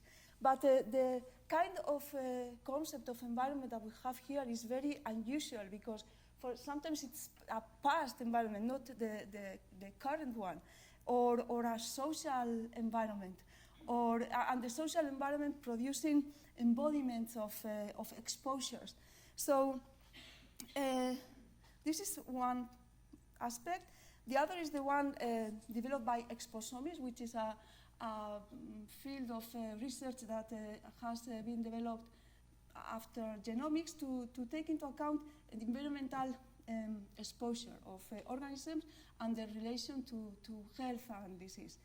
Even if in the 50s people started to study single exposures, like for example exposure to smoking or to tobacco, now the idea of the exposome is to have a complex list of non-genetic exposures that the organism encounters from birth to death. So it's the idea is to have a total image of what the environment is, also in some unusual ways, because this is Christopher Paul Wild, the first researcher who started with this idea, and for him and for many of the followers, if you look at exposomics, the environment is defined in a broad sense, but everything that is non-genetic, not everything that is non-genetic and external to an organism, for example. Everything that is not genetic and it can be internal, as it was refined by this paper by Rappaport and Smith. Exposures are not restricted to chemicals entering the body from air, but also chemicals produced by inflammation, oxidative stress, lipid peroxidation, infections, gut flora, and other natural processes. A very, very ambitious way of studying the environment. Some of the social researchers looking at this have said that exposomics has a different concept of environment in epidemiology as the one of social epidemiology has, because it is always measured at the scale of molecules and with an emphasis on measuring everything and a focus on the inside of the body, whereas social epidemiology would have a focus outside and on how social effects can be important for the embodiment of diseases, for example, or conditions. For example, they say that instead of the view of exposomics, social epidemiology would say things like your zip code is more important than your genetic code. Another epidemiologist who is very influential in this view is this Nancy Krieger, who has said that genes don't interact with exogenous environments, only organisms do, with consequences for gene regulation and expression. So it is important to take into account the environmental exposure of organisms, but perhaps not at the level of genes and environment, but she suggests that perhaps we have to look at bodies that will, in her words, tell stories about conditions of existence. A third aspect that I will just say very briefly is the idea in evolutionary biology that environmental influences are particularly important for studying evolutionary change, because all evolutionary changes start by the capacity of phenotypes, of the gene phenotype map, of producing different versions of a given phenotype and adapting the phenotype according to the environment. So in this field, people are saying that phenotypic plasticity and phenotypic changes come first, always in contact with the environment, and only later genes or other kinds of innovations are going to stabilize what the plasticity has found to be adaptive.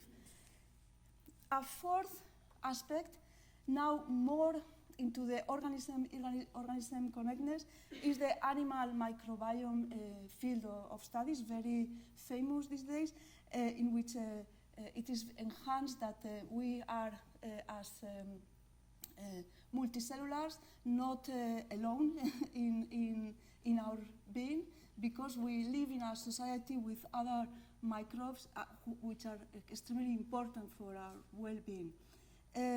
There have been very, very different attempts to conceptualize this relation, and I will not be able to look at each of them, but some had said that it's a matter of scaffolding, of being hybrids, of being holobionts, of being ecosystems. This paper, for example, distinguishes some of these different kinds of heuristics to understand the organism relation. And there are other cases of organism connectedness which are also very important, like eutherian pregnancy, early care of offspring, and all the factors that can be measured as social markers as opposed to biomarkers. But all these ideas somehow raise very important philosophical issues that are related to determinism. How determinist is the environment? Are we going away from the determinism of genes to the determinism of the environment? Agency. How important it is to consider that the relation with something else is the relation with others instead of the relation with an abstract environment? Scale. How important is to refine the scale in which we are going to look at relations? Measurement. How important is it to be sort of to follow the imperative of measuring everything, and how important is it to find results in places where they are going to be measured? And to finish, I have been talking of two kinds of concepts: environment, the environment one of as surroundings, which obliges to question what is surrounded or immersed in the system. If it's organism, then these organisms are going to be relational beings and not substantial beings, but they are also going to be heterogeneous, chimeric, and exposed.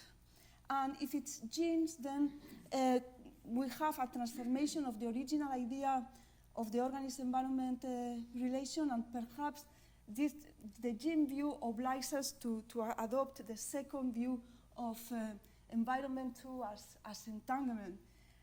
And there we see somehow a trend in the current biological thinking that goes from an emphasis on controls and regulation to understand what is biological constitution to exchanges and connectedness. And here very new ontologies are going to appear.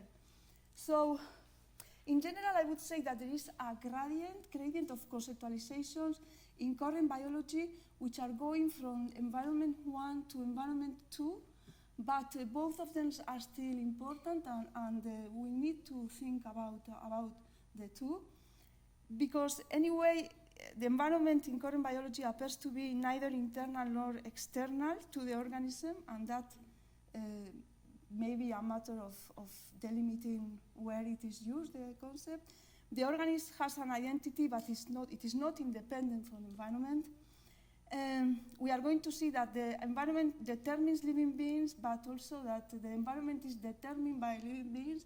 Some people would say that there's no other environment but products of life on the planet Earth, only life. And in some living systems are an environment, and the environment is the ensemble of living systems. So just 20 seconds to say how this relates to the topics of the session. Well, extended heredity is a very important triggering of thinking about environment. Systems biology and medicine obliged to think on the environment in a way that looks at the closure of processes at an organismic level and not at the genetic level.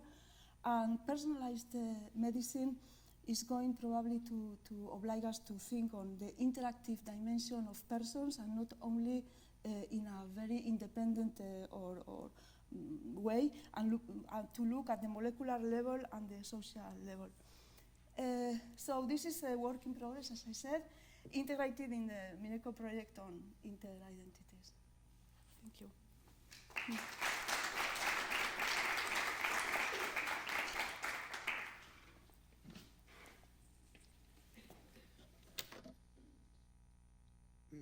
Our second speaker is Henrik Vogt. He's a medical doctor, and he also studied history and philosophy.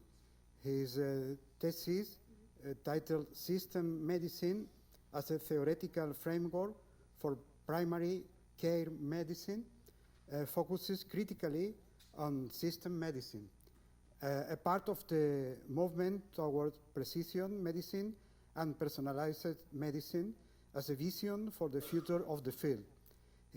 He is working 50% as a general practitioner and 50% as a postdoctoral fellow at the Center of Medical Ethics at the University of Oslo, where he is connected to an organ-on-chip project and currently working on epistemological issue in personalized medicine.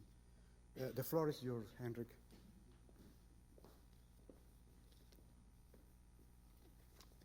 Thank you.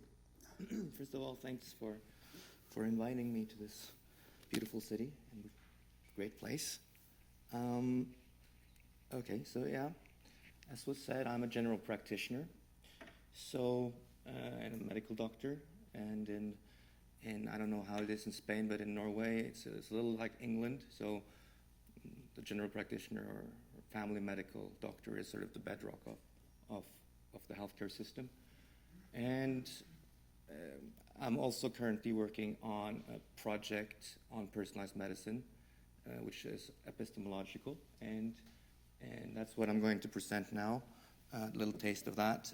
But I'm also going to sort of just try to sketch personalized medicine as a phenomenon from the perspective of a general practice, where personalized medicine is an old concept that has been redefined. Okay, so first I will define personalized medicine and precision medicine as synonyms for simplicity. People will say that there are different things, but I will treat them as the same thing. When you see definitions of precision medicine, people will, for example, say that it's based on a deep understanding of health and disease attributes unique to each individual. So that raises the question, what is deep understanding?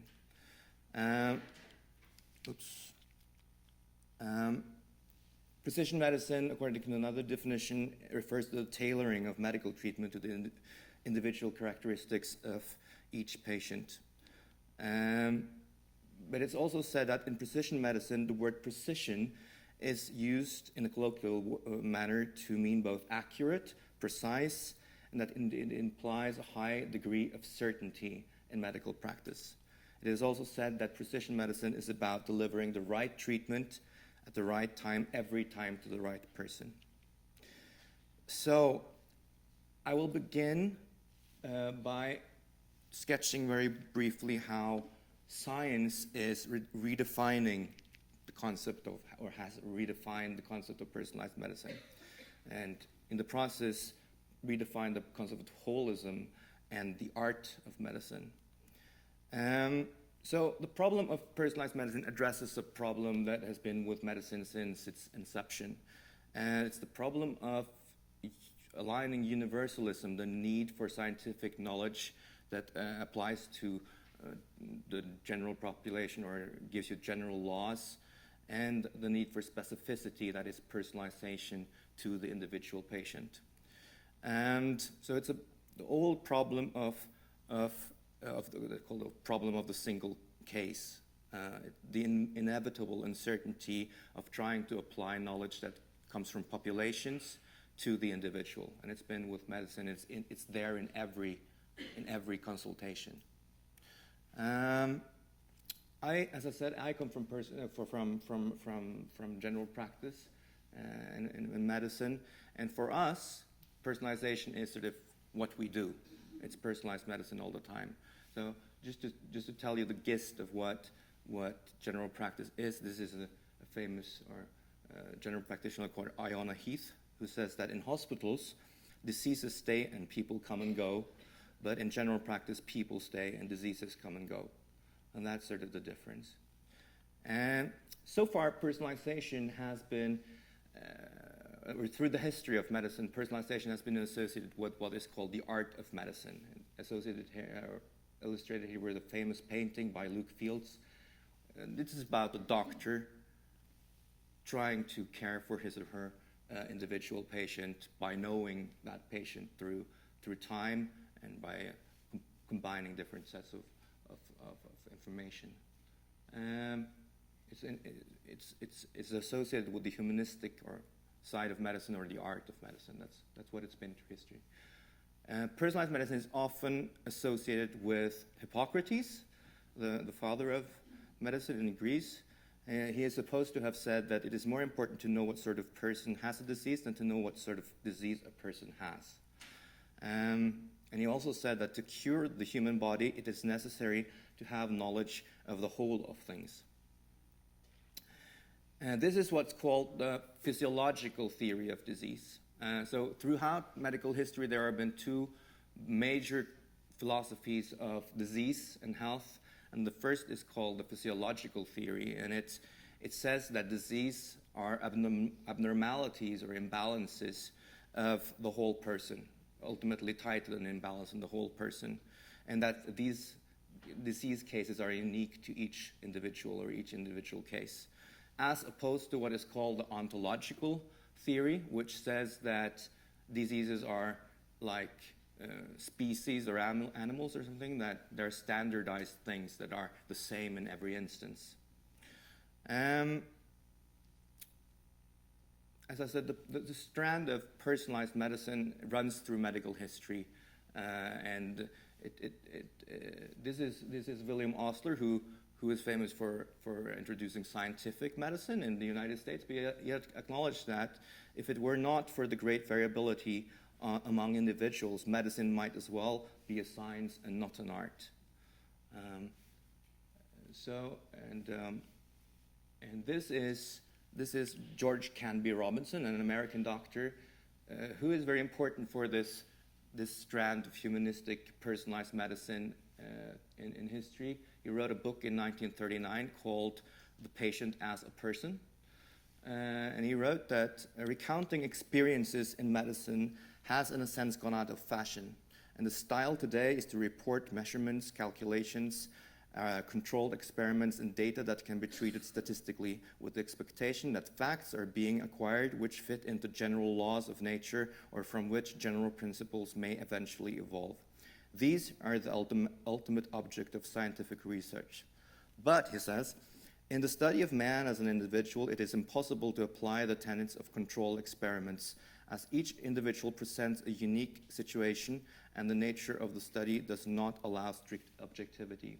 Each person represents an experiment without control.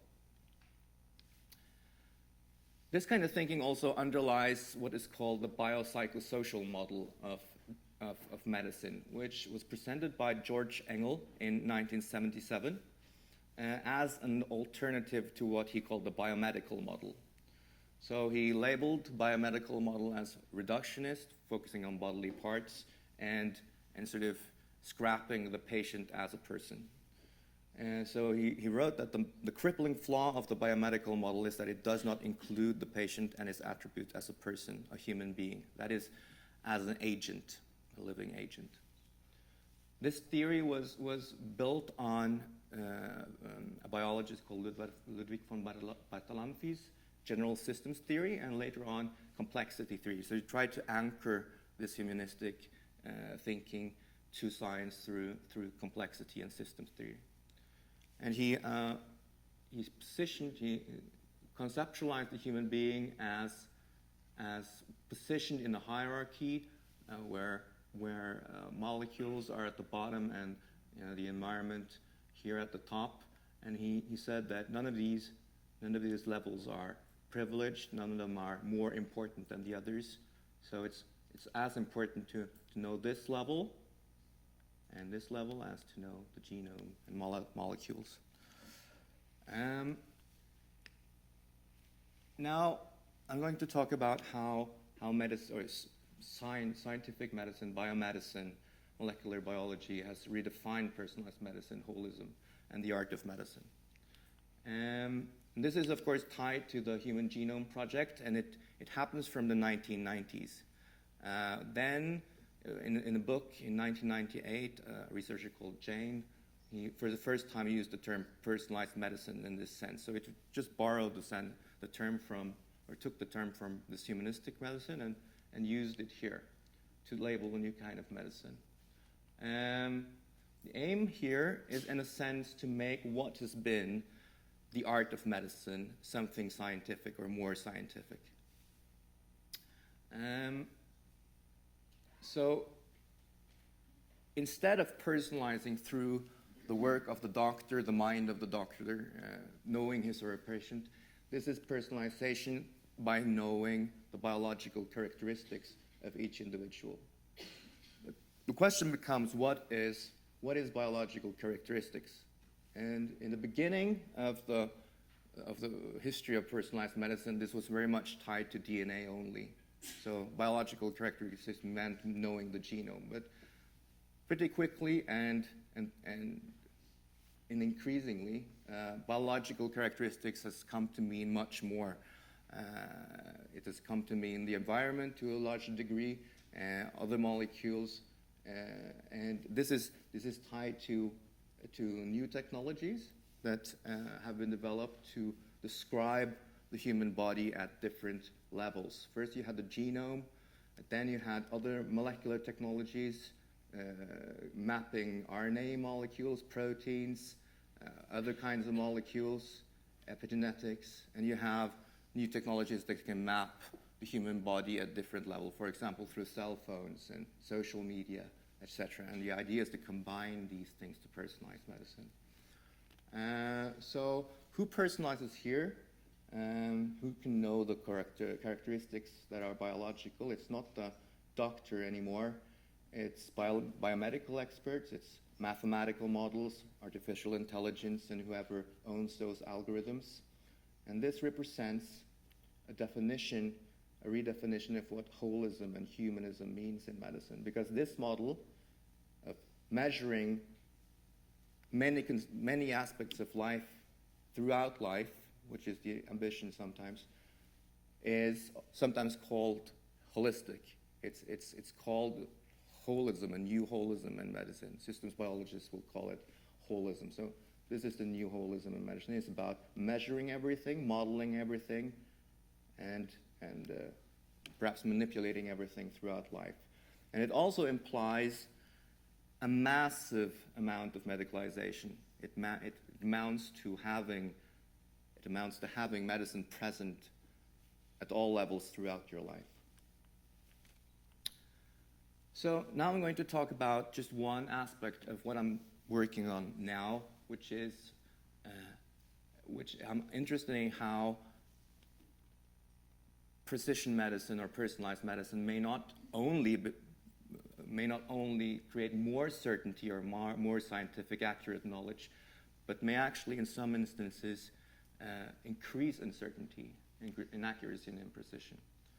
So my argument is that while personalized medicine certainly holds potentials to make medicine more precise, accurate, and certain, it may, in some instances, and at least in an interim phase, where deep epistemological and methodological questions have not been settled, also create more uncertainty, inaccuracy, and imprecision. And I'm going to just give one example, and that is about, it's concerned with how we know as clinicians what to do, what works when the number of individuals that are seen to have a disease, N, moves towards 1, which is the objective of personalized medicine. It's to treat ultimately to treat every person as an individual, or every problem as an individual. So epidemiology and clinical epidemiology is based on the idea that you compare groups. That's what the field of epidemiology is founded on, with enough statistical power to ascertain a causal effect. That's what the first, what our randomized controlled trials are about. This is the first randomized controlled trial ever published. It was in the 40s about streptomycin as a drug against tuberculosis. And it was conducted, among others, by Sir Austin Bradford Hill, who says about this problem of personalization that our answers from the clinical trial present group reaction. They show that one group fared better than another, and given a certain treatment, patients on the average get better more frequently or rapidly, or both. We cannot necessarily, perhaps very rarely, pass from that to stating exactly what effect the measurement will have on a particular patient. But there is surely no way and no method for deciding that, he says. So that's a challenge for personalized medicine, because that's exactly what they're ultimately trying to do.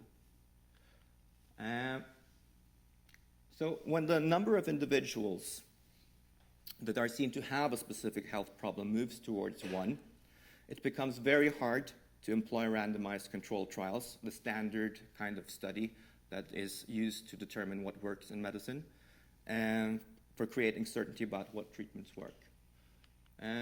This is especially so when the number of variables, the number of things you measure and the number of drugs you're trying to use are moving to a higher level, that become more complex. The models are becoming more complex in medicine.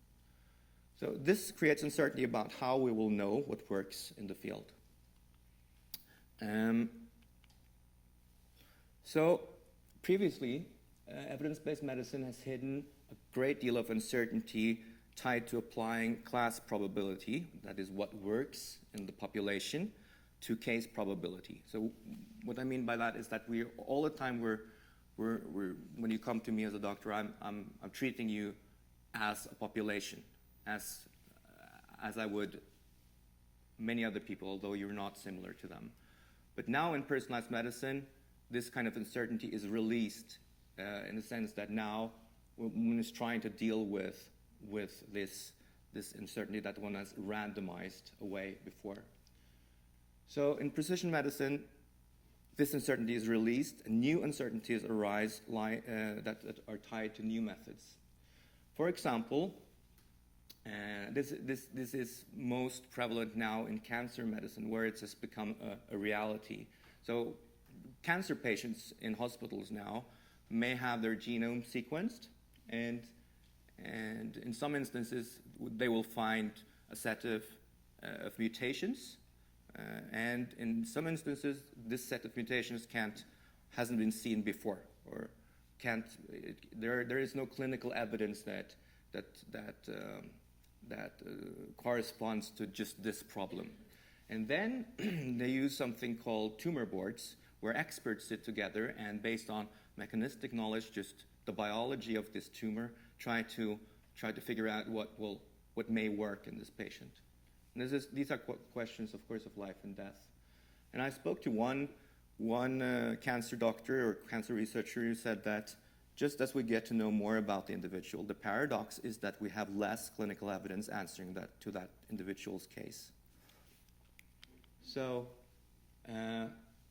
cancer researchers and other people in personalized medicine are trying to develop new methods.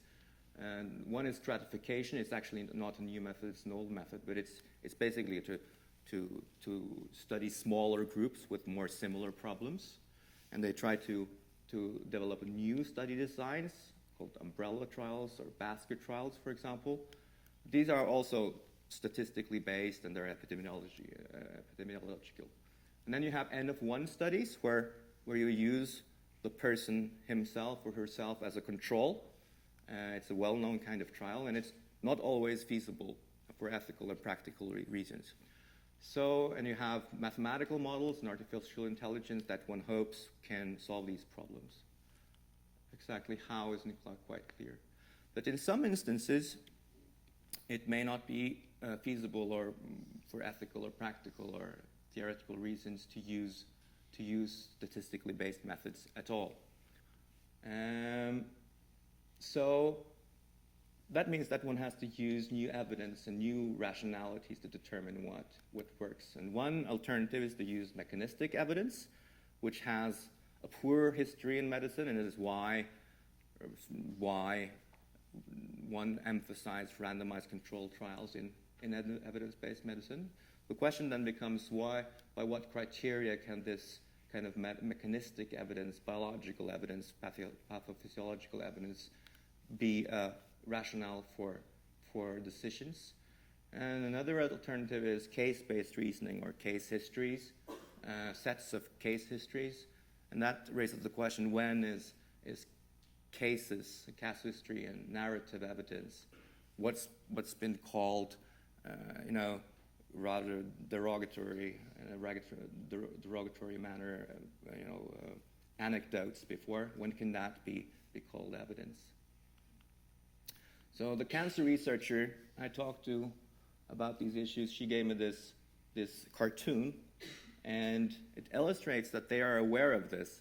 I mean, they in the cancer hospital, they had this cartoon and they laughed about it, and it's about this guy in the department for handling gut decisions. So it means that in medicine the gut decision is back.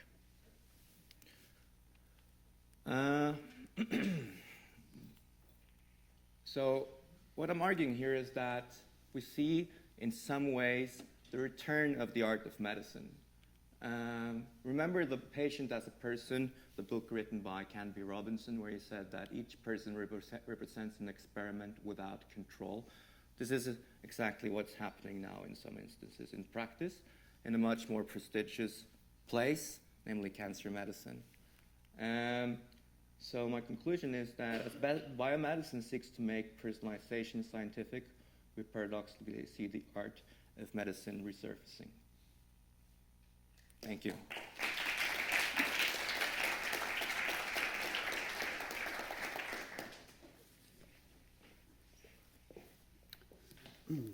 Okay, our third speaker is Alfonso Valencia. He's a Spanish biologist, a career research professor, and current director of the Life Science Department at the Barcelona Supercomputing Center and of the Spanish National Bioinformatics Institute. He was president of the International Society for Computational Biology. His research focuses on the study of biomedical systems with computational biology and bioinformatic approaches. He was a founding member of the International Society for Computational Biology, and in 2013 was appointed president-elect. Alfonso, the floor is yours. Thank you.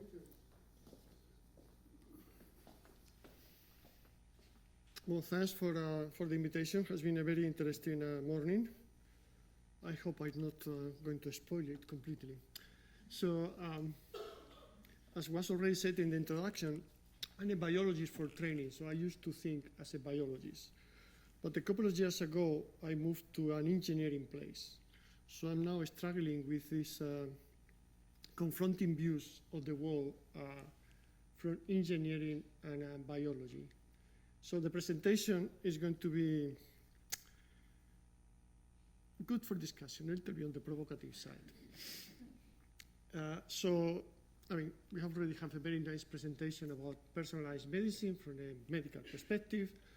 I'm not going to go too much into that because I think everybody knows this by now, combining all kind of omics, genomics, proteomics, and others, with information about the phenotypes taken from electronic health records, imaging devices, social media, epidemiology, etc., and trying with all this information, obviously based on the infrastructure, to provide an interpretation and then translate this to the clinic.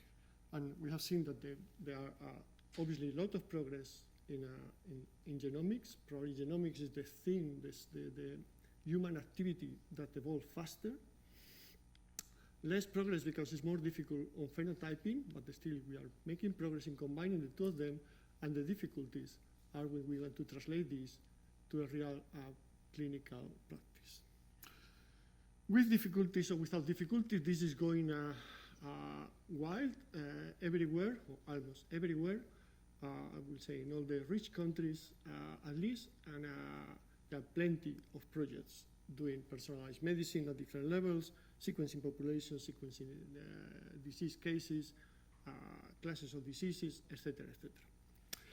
So more than going into all that is already, I would say, known or better known, what I thought is going to what I see as the three new things that are moving very fast and are going to change completely the way we understand personalized medicine, at least in my opinion.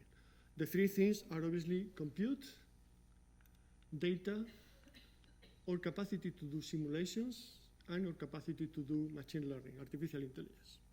So I will give you some ideas of where all these things are moving and what is the future ahead of us in these four areas. Compute, this is the beautiful Barcelona Supercomputing Center where I work, can be discussed if it's the most powerful computer in the world. It's one of them, but certainly it's the most beautiful computer in the world, sitting in the chapel. So it's quite a powerful machine, 13 petaflops of capacity, big capacity in a big environment. As I say, it's 600 scientists and engineers. What is probably the largest research center in Spain. Just to give you an idea how things are evolving. So this is Mare Nostrum 4. The machine that is running now is 2 years old, but every 3 or 4 years we have to change this for a new one. The new one will become Mare Nostrum 5. We are not very imaginative with names. And it's going to be 200 petaflops. So next year we will increase the capacity by 10 times and the investment by 10 times too. The next Mare Nostrum is going to cost 220 million euros and will be working in a year. So we still have problems to find problems that require the capacity of Mare Nostrum 4. To find problems that require the capacity of Mare Nostrum 5 will require a lot of thinking. This is more on the sociological side, and I think, as you don't know, I think it's a very interesting aspect of all that. All the technology that we have now in Europe is from China, Japan, or the States. All the chips in your cell phones, computers, cars are for external providers. So if anything happens, and things are already happening, as you know, we will have a problem with our supply chain, and there is any restriction to export, and we already know there are a lot of restrictions to security. So for the first time, there is an effort to build an European processor, and we are leading part of the scientific part of that, developing new chips, and these new chips should go in the new computer in the next 3 years. So there is I would say it's a struggle for survival. Europe will not survive in a competitive environment if we don't manage to have our own technology, and computers are an essential technology for anything we want to do. Does it mean anything for us, for biologists? So these are, just to give you an example of what, how these things are evolving, these are different type of software to do simulations in biology at the cellular level or intercellular level. These are different institutions, including ourselves, that are scaling this software to run in the new computers, in these new exascale computers. These designers are talking to people that are experts in high-performance computer, that are talking to the people that are designing the new computers. So the requirements from the biologists go to the software, that goes to the expert, that goes to the HPC expert, that go to the designers and back. So for the first time, we have a say in how the new computers are going to look like. It's the first time ever that biologists have something to say about the design of the new computers, what I think is a moment in history. So computers are evolving very fast, and the discussion is, are these evolving faster or not than the data, and it's an interesting discussion. Data, these are estimations. These are from IBM. The estimation is that we have already, by next year, 40 zettabytes of data. If you want an equivalent, I calculated that this is 10,000 million cell phones connected. So it's an amazing amount of data already collected for biology. It's not only biology that is collecting data, and you know that just traffic. The amount of data that we have about traffic is amazing. Weather, the amount of data that we have about weather is incredible with satellite and all the ground stations. So biology is getting to the level of weather predictions. The paradoxical thing for me is that we have the problems in biology are more interesting for us than the problem of weather. I would prefer to know if I'm going to have a disease tomorrow than what is the weather tomorrow. Still, we have more observations about weather than about humans. And without observations, we are not going to make progress. The difficulty, obviously, is that biology is far more complicated than weather prediction. Anything you want to look. This is an historical paper on epigenomics. What tissues, how many tissues? Do we have data about the different type of tissues? Do we have data of the different tissues in different conditions? We have data about the different tissues in different conditions for different individuals. We have data from different type of experiments on different individuals for different tissues. The amount of data that we need to map to the level that we map weather, to map humans, is amazing. It's larger and far more complicated than the one we need for other areas. Biology is more interesting and more complicated than any other area of physics or engineering. And things are, as you probably know, things are moving very, very fast. This is single cell genomics. This is the Zuckerberg Human Cell Atlas, and this is the starting European initiative, Lifetime. These are just randomly chosen examples, a paper a few months ago, mapping at the individual level single cells. So each one of these dots will be a genome type of equivalent of a single cell for a given disease, and you can have a few 100,000 or a few million cells mapped in any of these experiments. So the change that we are going to have, that we already have, in our understanding of things is going from this image of a tissue that we still don't have very complete to the image of the tissue at the level of individual cells. And again, you can multiply this by conditions, individuals, treatments, etc., etc. So the change in biology with this type of technology is at the level of the data and the level of understanding has no precedent in this history of molecular biology. So a lot of data that is far more interesting and complex than any other thing that humans have. Simulations. So this is the dream. This is called digital twins. And we have been thinking on this for a while with a number of other people. So I give you the example. This is Anna that has some kind of situation, a disease, an accident or something.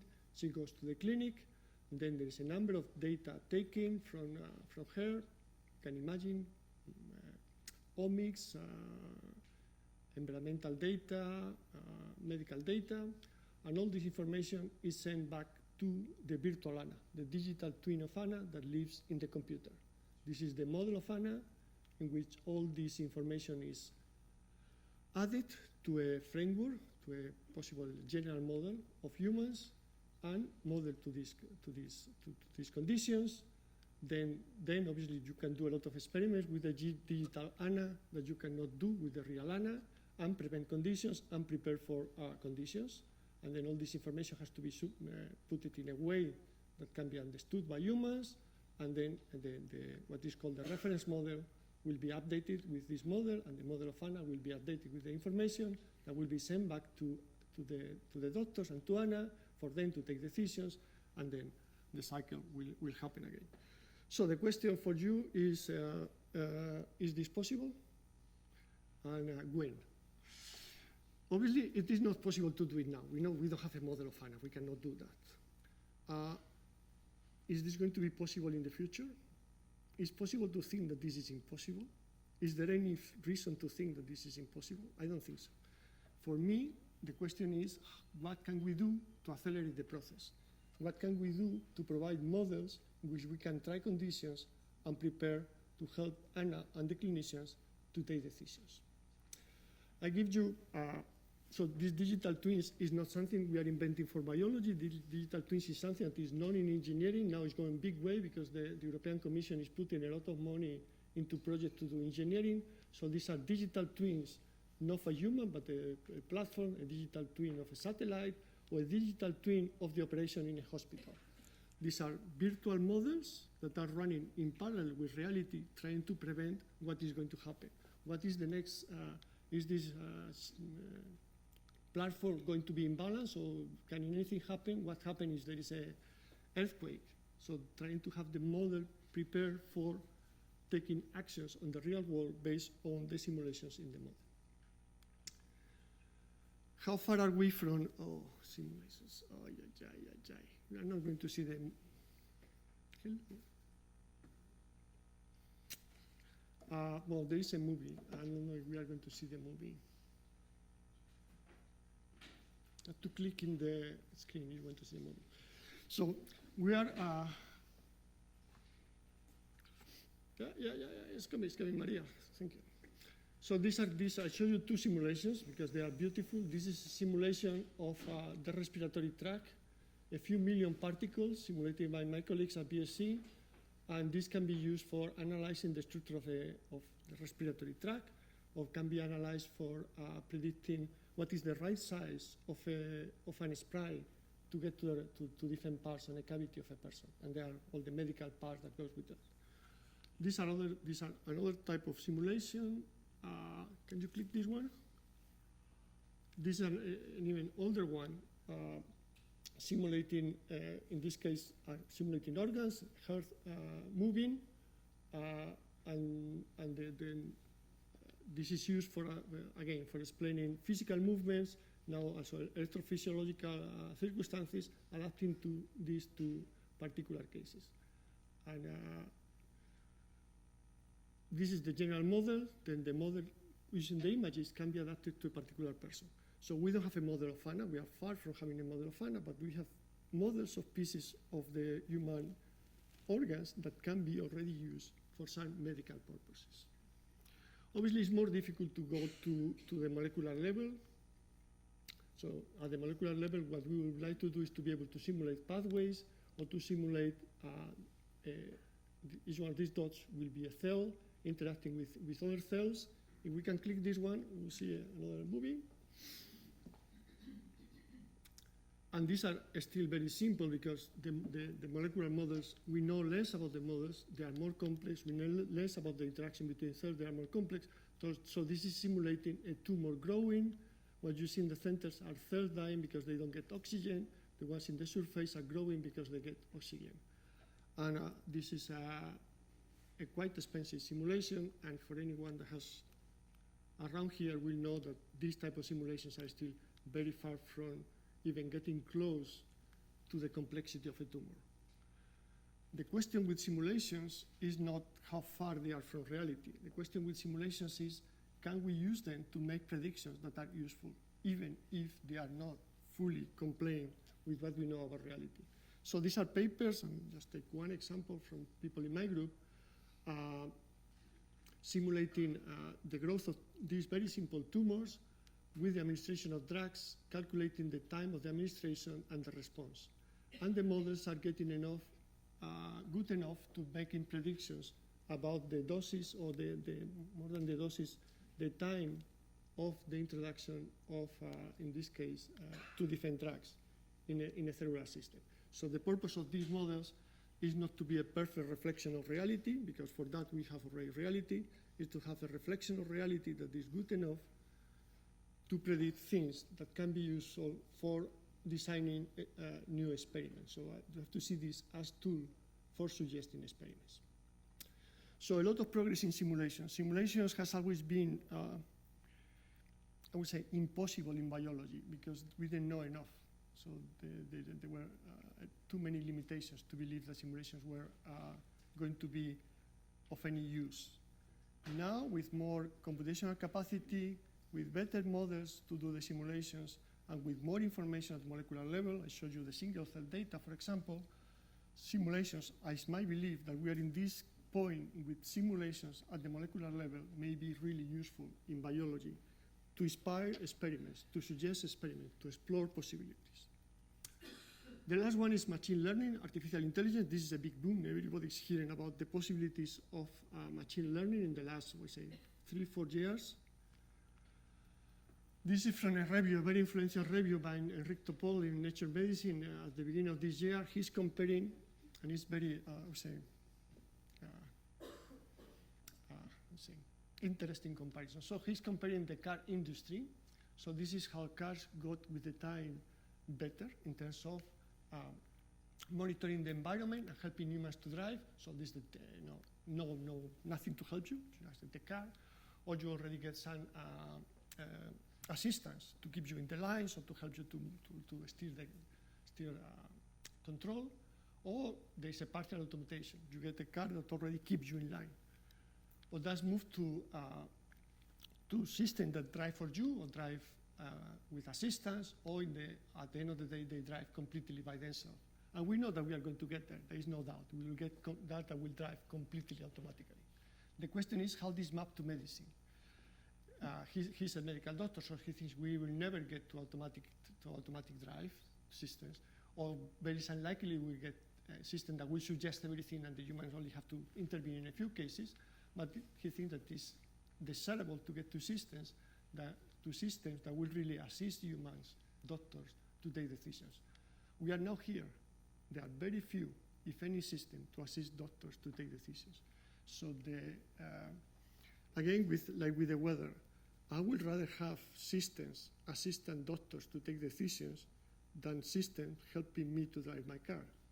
I think for me it would be more important to have the doctor with all the information they need than to have my car driven automatically. So this is the difficulty and this is the promise. Can we develop systems that will help doctors to take decisions? We are not saying that we'll take the decision for them, but we'll provide them with the information necessary to take decisions. And this is moving very fast. Without entering a lot of details, these are neural networks, machine learning systems. In this case, classifying based on electrocardiograms, different levels, different classes of arrhythmia. The dots or the crosses are medical doctors. The blue line are the neural networks.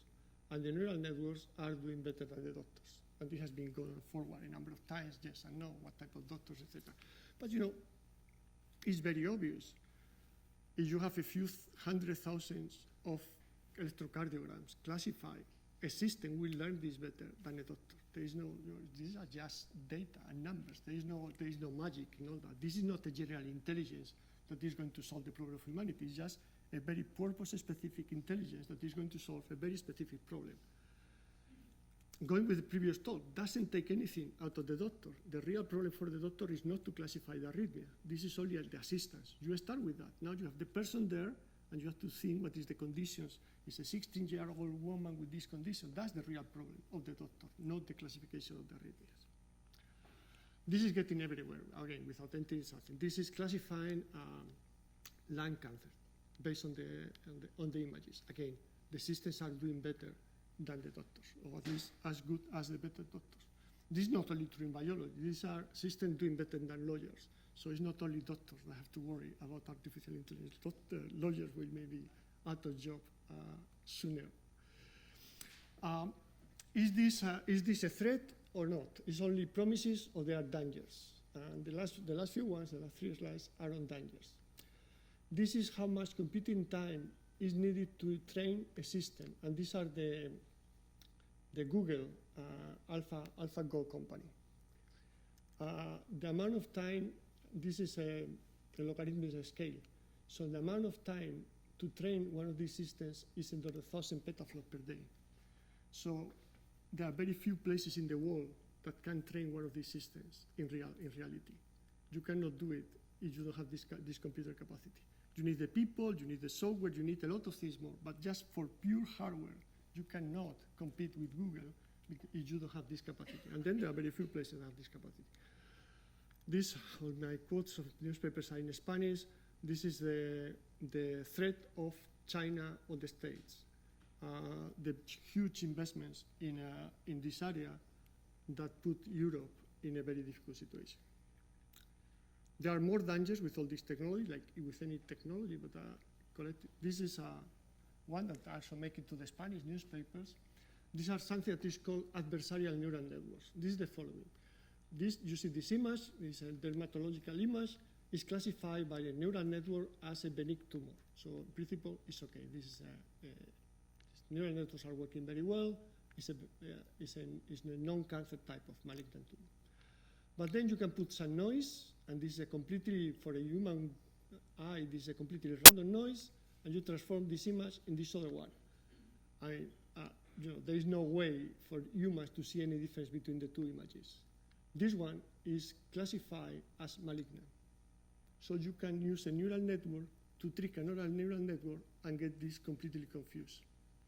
The other paper makes the things even more dangerous, more scary.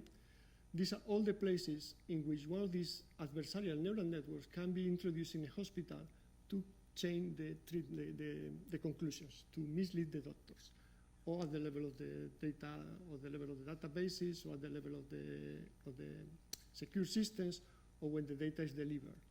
Reasons that people can do that: terrorizing, murder, frost, anything.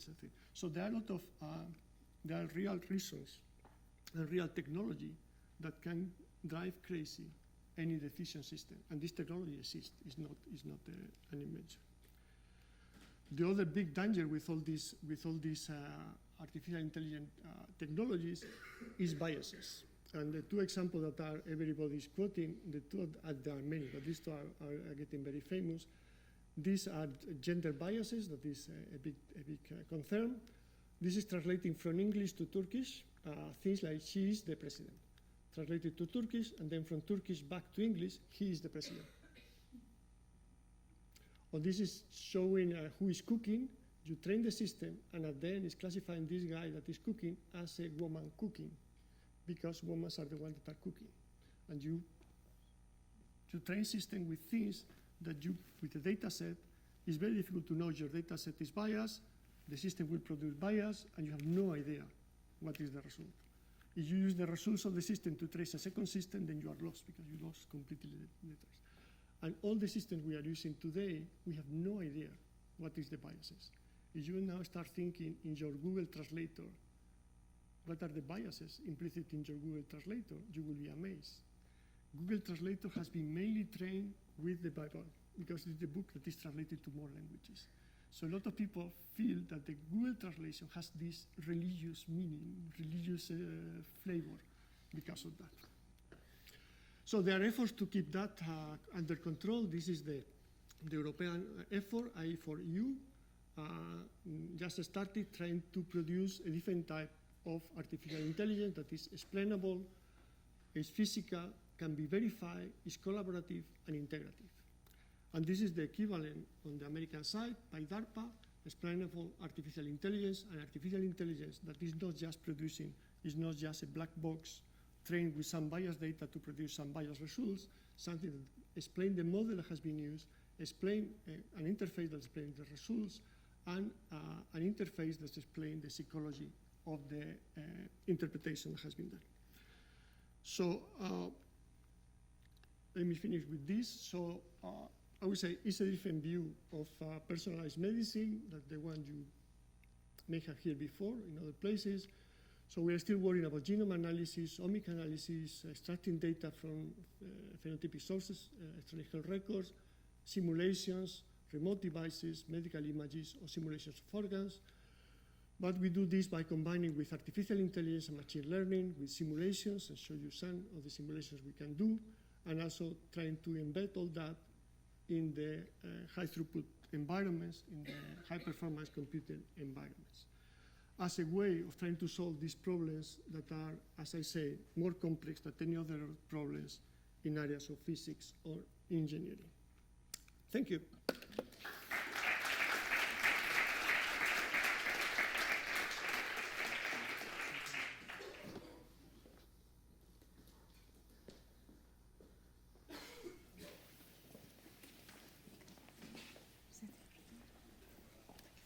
Well, we have now a few minutes for some question or some comments. Please, Luis. If you can, please be short in the question and in the answer, please. Yeah, short commentary. So basically, we want to treat a patient, and this is what Henrik said. We want to treat this patient, but we fail to have a good control. We need to take into account, as Arantza said, the environment, and Alfonso just said we're failing to have enough observation, and we're spending money and time in things that probably are not that interesting. So in summary, it's a matter of accumulating more observations. Basically, we should have all our health profiles fed into a system in order to be much better. From my point of view, if we don't have data, we cannot do anything. That has been true for science always. No? Every science starts with an instrument that produces data, and then you can elaborate on that. The more data we have with more instruments, the better predictions we can do. That, in my view, all what we do is to provide better advice to the doctor to take decisions, because all these systems are only going to provide advice.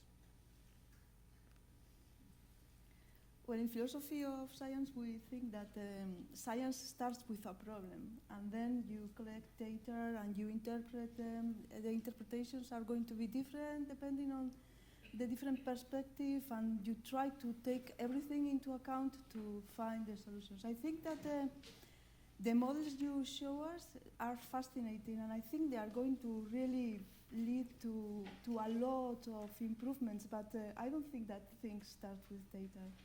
I think that, well, that's an interesting discussion that we can have later. I think that instruments are fundamental for making progress in science. Always that we have a new instrument, we make progress. Because we don't sequence DNA because it's the right thing to do. It's not because it's the best way of making progress, it's because the thing that we can do better, faster, and cheaper. I think that this is an interesting discussion. I think instruments are essential to make any type of progress. Íñigo? Yeah, I got a question, or maybe a comment, I don't know. You're talking about artificial intelligence in the practice of medicine, okay? In my honest opinion, one of the best things that artificial intelligence might bring is an excellent prognosis, or maybe a better prognosis than we have right now. It's one of the things that we need to know whether a treatment for a concrete patient will work or not.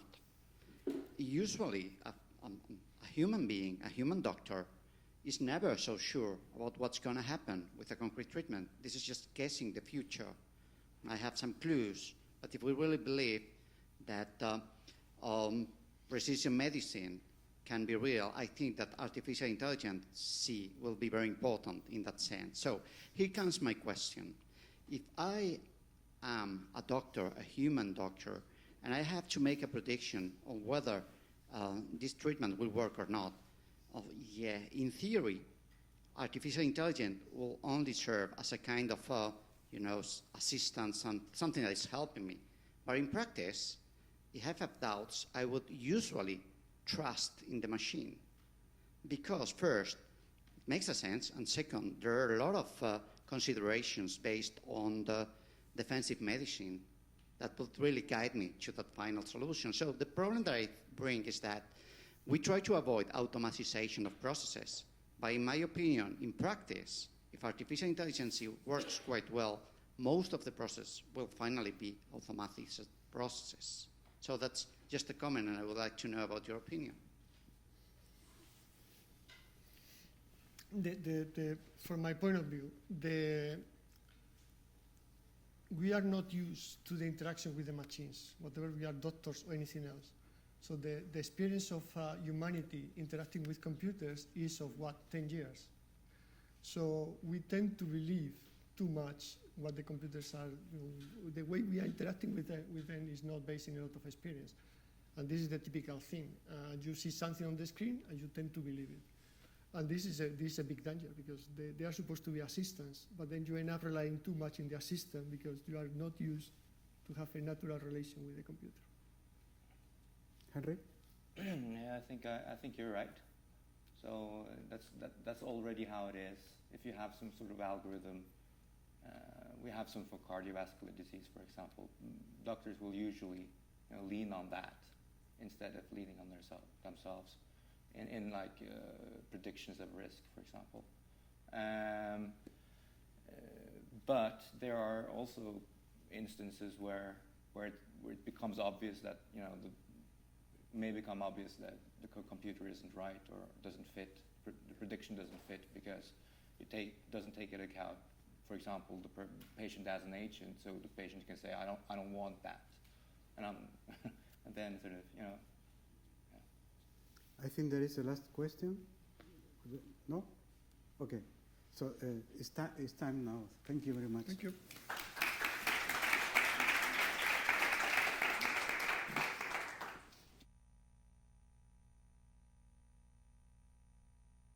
To start with the last panel, which has to do with the impact of CRISPR-Cas editing in biology and society. And the first speaker is going to be Lluis Montoliú. Lluis Montoliú is a geneticist, a biotechnologist.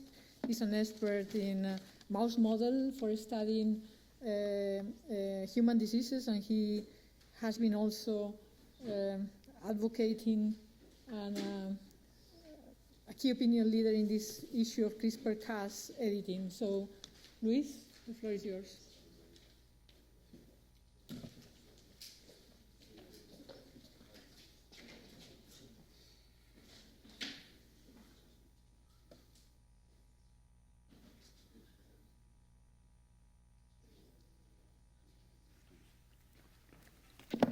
Hello.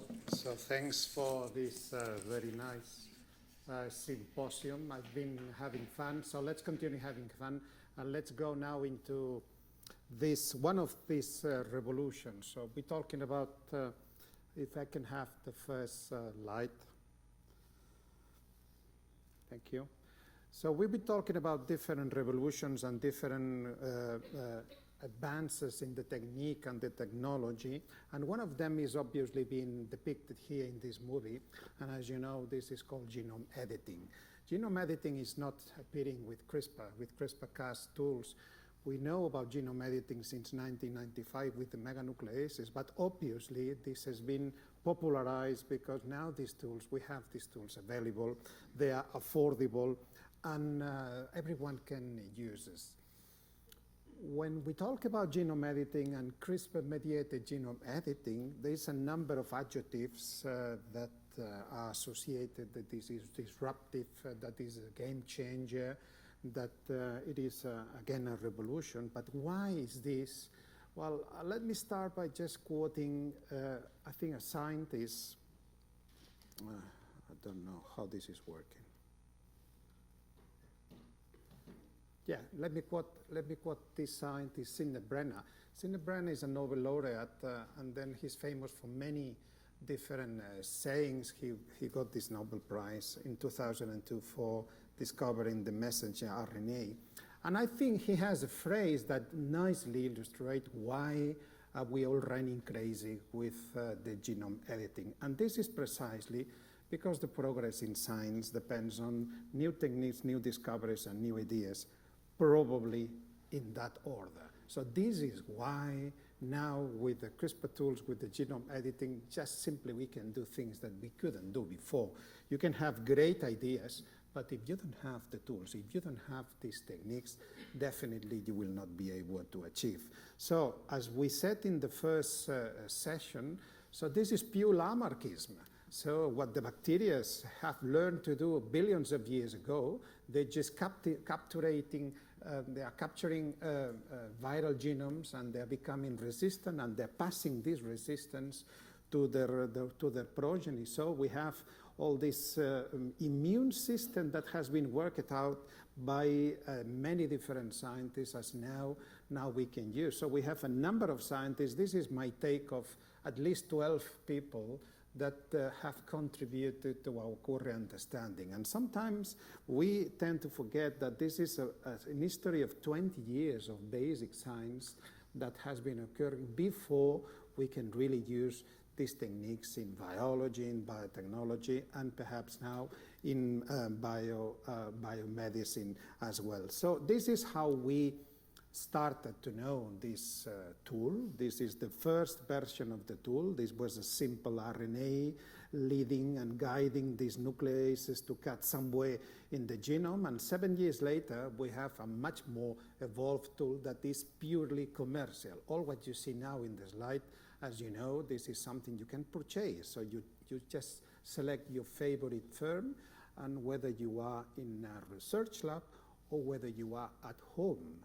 So from home, you can also purchase these guide RNAs, you can purchase these nucleases, and you can recreate these ribonucleoproteins, and you can trigger what comes along with these tools. And what comes along with these tools is cutting and producing these double-strand breaks that are triggering, thanks to the repairing mechanism, whether you're using this non-homologous or whether you're using the homology-driven repair, you end up with gene disruption or with gene addition. And that's the fundamental slide of what about the genome editing. And this is what has been traveling with us since, as I said, since 1995, and particularly since 2013, because now with CRISPR, we can do a number of different things: delete, insert, replace, modify, label, modulate, etc., and apply to a variety of different fields. So let's review very quickly what is the level of activities now we can do. We can inactivate the gene, so it couldn't be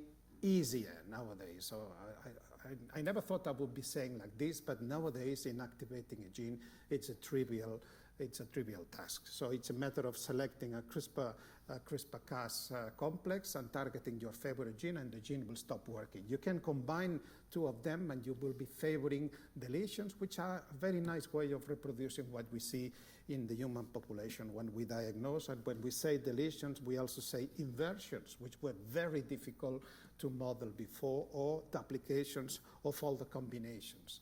There were also things that were very difficult to be done before, which is the subtlety of introducing a single base pair mutation. Most of us, we carry mutations, actually all of us, we're mutants, and the mutations that are associated with many of the congenital disease often are associated with a single base pair that is out of place or it changed.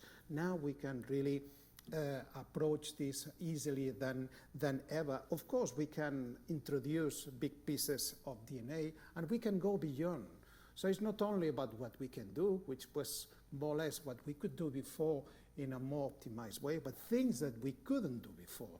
This is what really put us in a challenge and in a revolution, such as, what about if inactivating these cutting capacities of these nucleases, and when we inactivate these nucleases, we still can target the nuclease to a place in the genome. Then we can use it as a shuttle for an effector domain, and this effector domain can activate specifically a gene, and this is something we couldn't do before so specifically, and at the same time we can inactivate, we can also repress specifically a gene.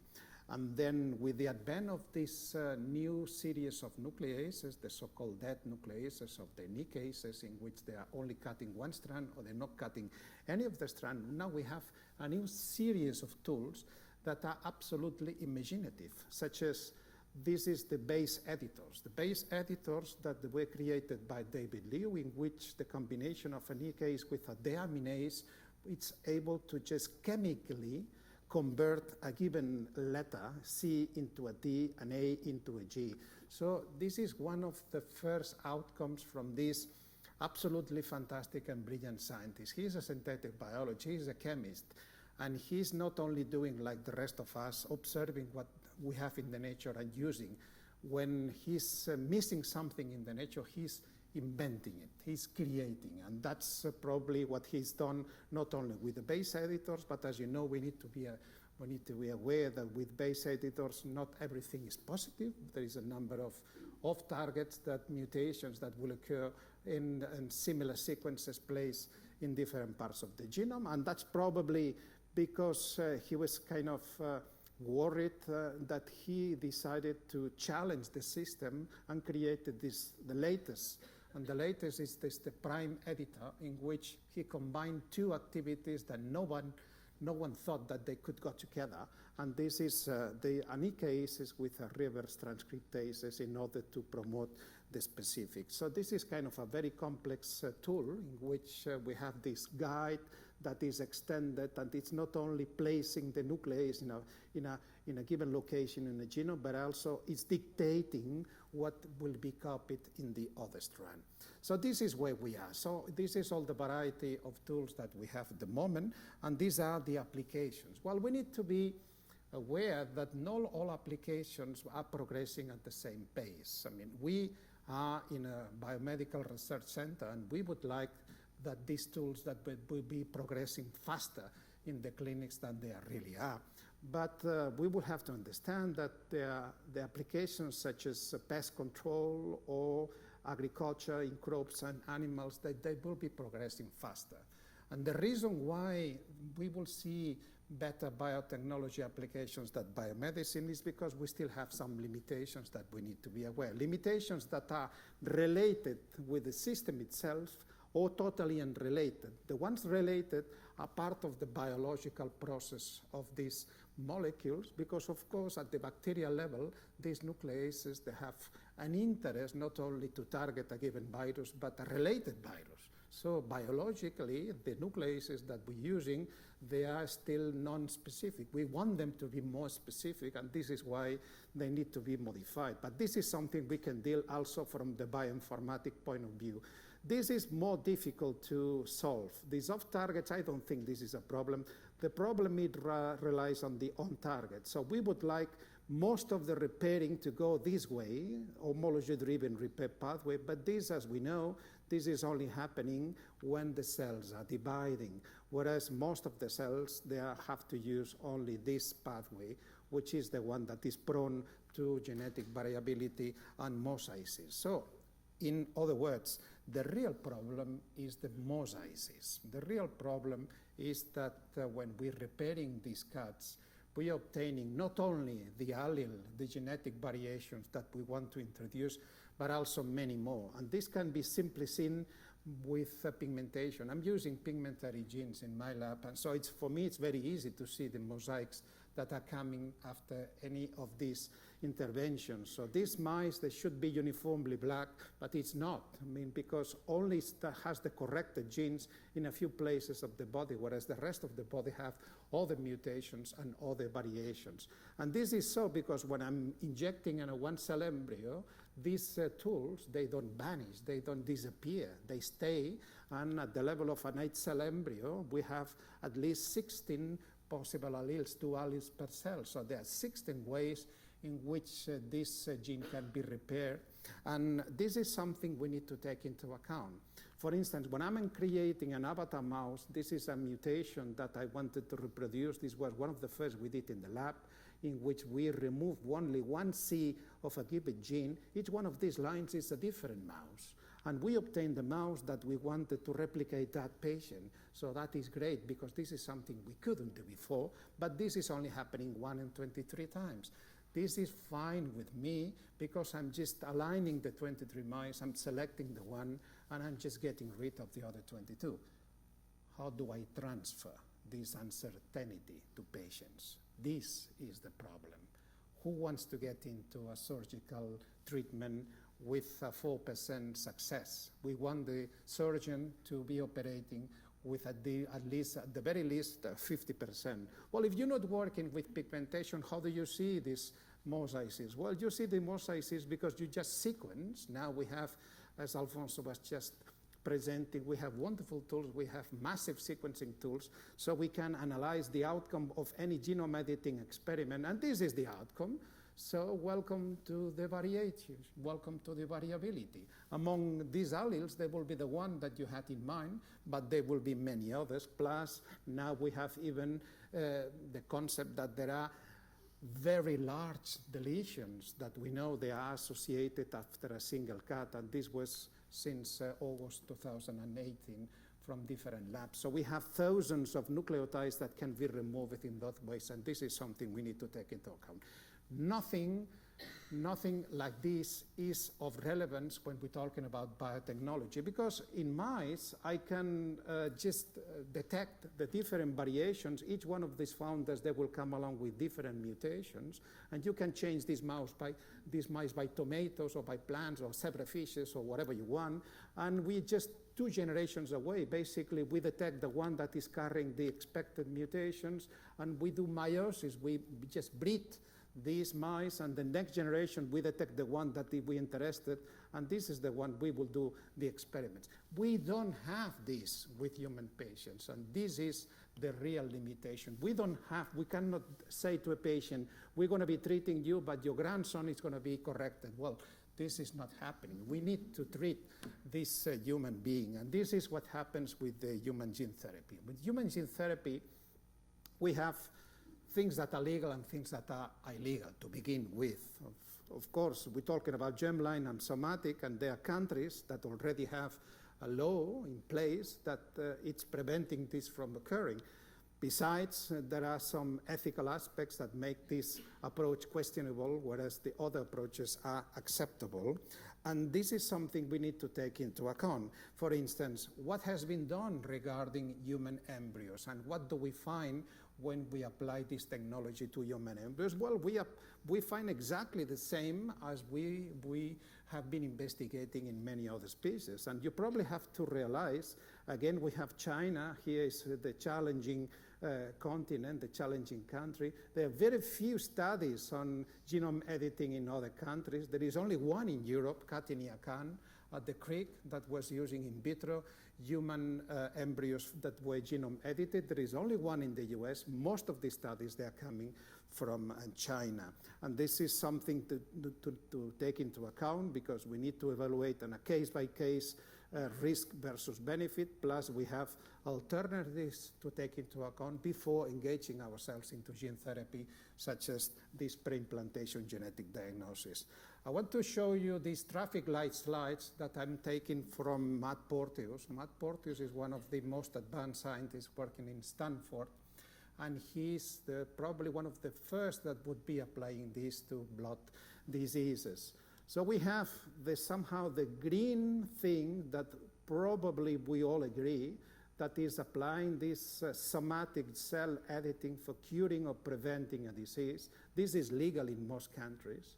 Then we have the yellow thing, in which is illegal in most countries, plus it's probably unwise because it still has associated with the uncertainty that you have seen, that is germline editing for curing and preventing a disease. And then definitely we have the red things that probably we will have an argumentation with Antonio, because this is whether we believe or not that these techniques can have some role for enhancement at the somatic level of the germline level. Well, you probably heard already a couple of times about the transhumanists, and we have George Church. This is one of the visionaries that we have nowadays in Boston, and he's having this wish list, and this wish list with more than 50 genes whose mutations will provide human beings with superpowers, with extra capacities. For instance, you inactivating a CNIA and you become insensitive to pain. I don't know if I want to be insensitive to pain, so you put your finger on fire and you only remove the finger because you smell the flesh that is being burned, but you don't feel the pain. Or what about this CCR5 for virus resistance? Well, I have my problems here with all these different lists, which is the cause for, which is also the fundamental philosophical basis for the transhumanists, that you can check the whole list. There is a list of 50 genes that you expecting to have these ultra powers. Well, my problem with this list is it's related with the pleiotropy. We have only 20,000 genes, but we have more than 20,000 functions to accomplish. So which means that every gene is doing many more things than just one. So it is very simplistic, if not naive, to just say, I'm going to be inactivating CCR5, which is the receptor that HIV is using to enter lymphocytes, and the only thing that I will be preventing is AIDS infection. Well, CCR5 is not there for the virus to enter. CCR5 has its own function in the immune system, is a regulator of the immune system, and if you remove this CCR5, you will have unintended consequences. So this is something to take into account, that none of these modifications, it is free of consequences. This is why it was so highly responsible 1 year ago to learn from this guy, He-Jiankui Shenzhen, that he was crossing a number of red lines because he was not only doing genome editing in human embryos, something we can do in vitro in this country, but he was implanting these embryos, and then you get these twin girls born. Now I want you to picture these twin girls as one of my mice, because these twin girls are mosaic. These twin girls, they have a diversity of genetic alleles in their body, and this is not necessarily good news. They will have to be supervised the rest of their life, and this is not only about him, but now you know that we have this other guy that he's claiming that he says that he will do these experiments better.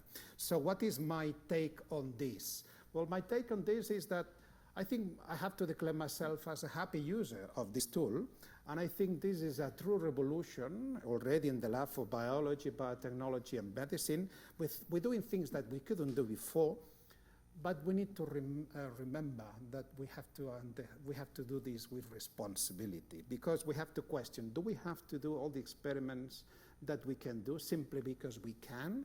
Probably not. These are great tools for biotechnology applications.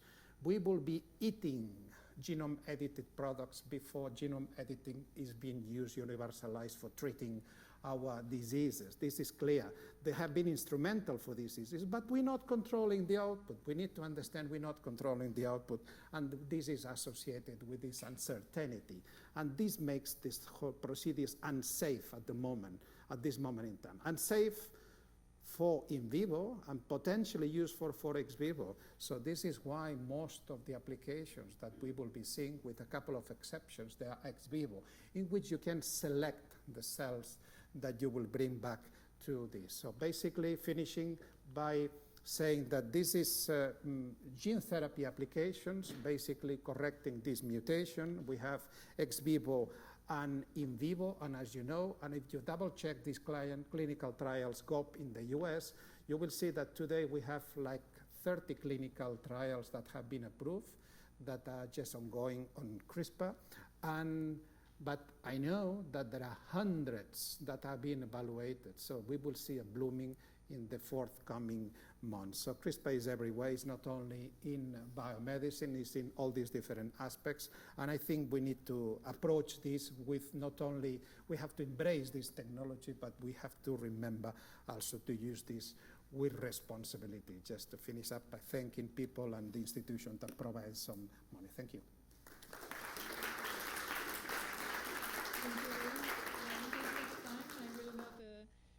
Present all the CV, but the next speaker is María Cerezo, Professor of Logic and Philosophy of Science at the University of Murcia, Spain. Thank you, María. If you can keep to 15 minutes, 20, thank you. So, first of all, thank you very much for the invitation. I'm kind of excited about being here because I am a strong believer in interdisciplinarity. And this is a very nice example of interdisciplinary thinking. So I want to thank the organizers for inviting me, and in particular, Maria Blasco for organizing and hosting us, right? So I'm going to, what is the, yeah, okay, I'm going to start by this idea of interdisciplinarity to kind of contextualize what I am going to do. So I want to contrast the scientific paradigm and what I call the basic beliefs of human beings. And there are like a kind of, I selected these 5 features, right? That while scientific paradigm is descriptive or factual, in basic beliefs of human beings, we have all-time normativity and value-oriented action, right? Then in the scientific paradigm, we have quantitative versus qualitative reasoning in the basic beliefs human beings paradigm. In the scientific paradigm, we have extremely specialized knowledge, kind of mosaic knowledge because of the particular way in which science approaches the natural world, while in the basic belief human beings, we have holistic and integrated experience. And we've been talking about this in the scientific firm. We have a strong dependency on technology and instruments, while I call this intellectual contemplation, or we could also say like sensual experience, where we just kind of meet the world directly without this kind of mediation of technology and instruments. I mean in the knowledge, not in the action, right? In the knowledge of the world. And the scientific paradigm is highly dynamic but not historical, while in basic beliefs on human beings, we have a strong historical feature, right? So what I wanted to try is like to propose the idea that maybe the philosophical reflection, or to bring here some philosophical concepts and have some kind of philosophical consideration of the issues that we are discussing, could kind of bring those two paradigms closer, as it were, right? We could like kind of get some interaction, cross-fertilization, interdisciplinarity by having this, you know, philosophical concepts here, right, to discuss. Of course, you know, in science agents or scientists are ethical subjects, so when they do what they do, they are, you know, human beings. So they have these basic beliefs, and we have just seen that in scientists that kind of do this kind of ethical approach to what they are doing. Even they can become better persons, as they were, as ethical persons, by having this ethical approach to their work. But I want actually to focus more on the theoretical issues, right? So when we think of philosophical issues, usually when this can be discussed, but I'm going to assume many things here, we could say that philosophical issues can be theoretical or practical. So theoretical are conceptual, it's about knowledge and the world, while practical are ethical, political, legal, issues about action on the world.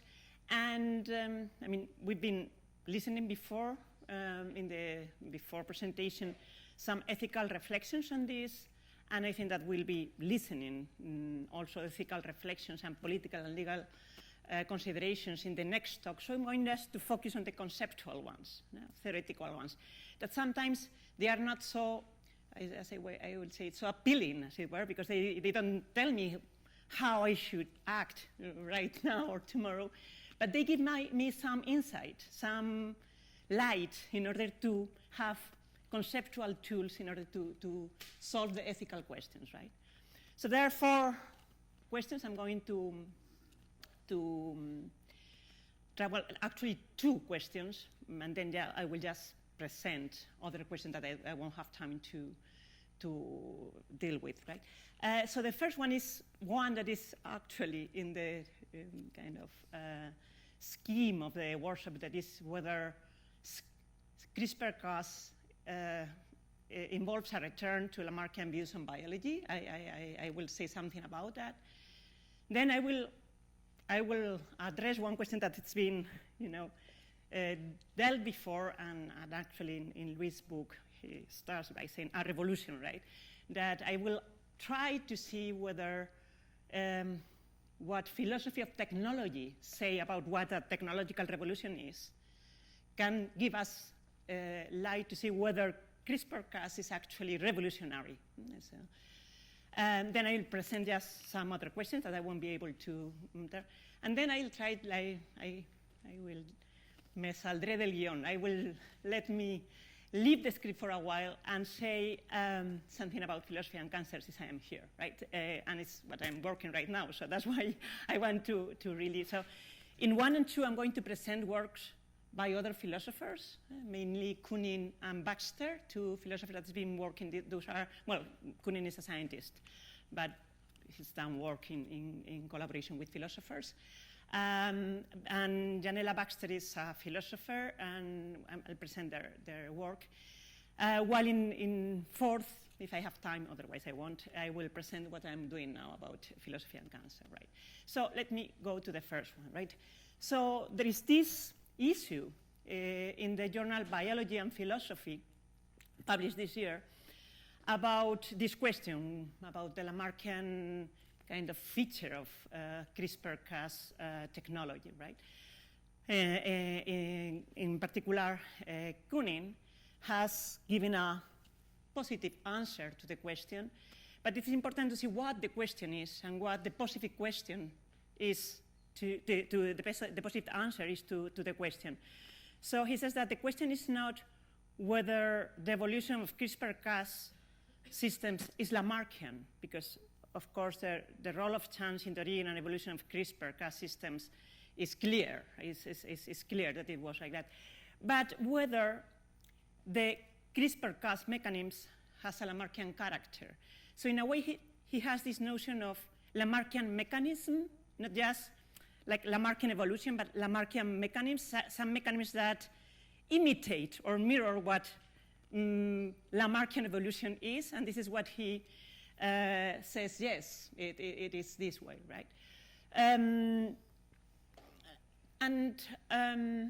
So we have here like the 2 features that a Lamarckian mechanism should have. There must be specific heritable changes in the genome caused by an external factor, and there must be a specific phenotypic effect of those changes that constitutes adaptation to the causative factor in the environment. And then Kunin thinks that both things are present in CRISPR-Cas technology, because in one case we have the virus infection. Of course, I am talking about the CRISPR-Cas as it is present in the natural world, not about the manipulation that is done in the laboratory, the original defense system that we find where CRISPR-Cas was encountered, right?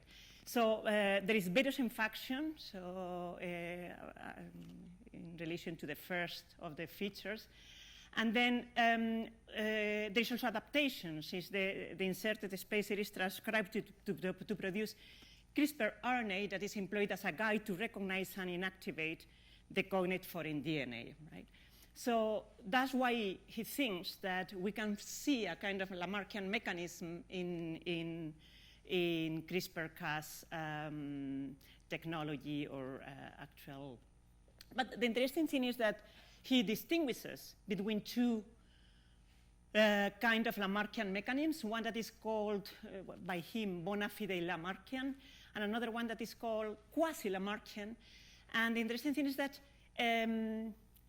how much Lamarckian the mechanism is depends on the kind of ability to discriminate between the self DNA, the host DNA, and the invader, the foreign plasmid DNA, right? So when there is a strong discrimination, then we can say, or according to him, that we have bona fide Lamarckian, while when the discrimination is limited, then that is not the case, right? So there's this idea that, you know, depending on what the discrimination is, we could have like inheritance of acquired characters that turn out to be adaptive, or a specific inheritance of acquired characters because they are adaptive. That is the second case, right? Okay, so the conclusion would be that yes, it is a return to Lamarckian views in biology in the sense that it's a Lamarckian mechanism, but it's a degree matter. The more discriminative power between host and parasite, the stronger the Lamarckian character is. That would be the position that he defends, right? Let me turn now to the second point, whether CRISPR-Cas is revolutionary. Here I am following Janella Baxter in a work that is not published yet. It's forthcoming in this kind of volume. And well, she has a very interesting approach to these kind of technological revolutions. And then she thinks that there are two conditions for technological revolution to occur. One is that the technology must have some feature that sets it apart from other existing technologies, and CRISPR-Cas has, of course, this condition. And there are a lot of things about, we've been talking about the velocity, the money, the kind of scope that CRISPR-Cas can reach. And the second condition is that the technology has dramatic large-scale effects on society. And then she thinks that no, or we would say not yet, right? Because as we saw before, CRISPR-Cas is taking place in laboratories. So we don't have like the kind of revolutions that electricity, for instance, meant for society, that is completely kind of inside the living of the human beings, right? So in a way, we are at the starting point of a revolution. We are not really at the point where the revolution has taken place because of this fact that I just. But there's another point that she makes, that is that there are two types of technological revolutions. And then one is technology that enables users to change what it's called by Wimsatt, generatively entrenched structure, while the other one is technology that works within a generative entrenched structure, but as a result of incremental improvement becomes the new normal technology for a community, right? And what is a generative entrenched structure? Well, is that one that plays a role in systematically and reliably producing and reproducing a structure, and is foundational for the functions of other features that are part of the whole structure. So a clear example is DNA and genetic code, where there is a precise mapping between nucleic acid sequences and protein sequences. There is like some kind of established, as it were, mapping that is kind of limiting, as it were, whatever the CRISPR-Cas technology is doing in that mapping that we arrived through evolution, right? While the other one is the one that works within that generatively entrenched structure, but then is revolutionary in the sense that is, you know, what everybody that makes that kind of research does in a lab, right? It's the normal technology for a community. What Baxter does is to compare CRISPR-Cas technology with synthetic biology, in particular with what Peter Schultz does, where the kind of genetic code is what is modified, right?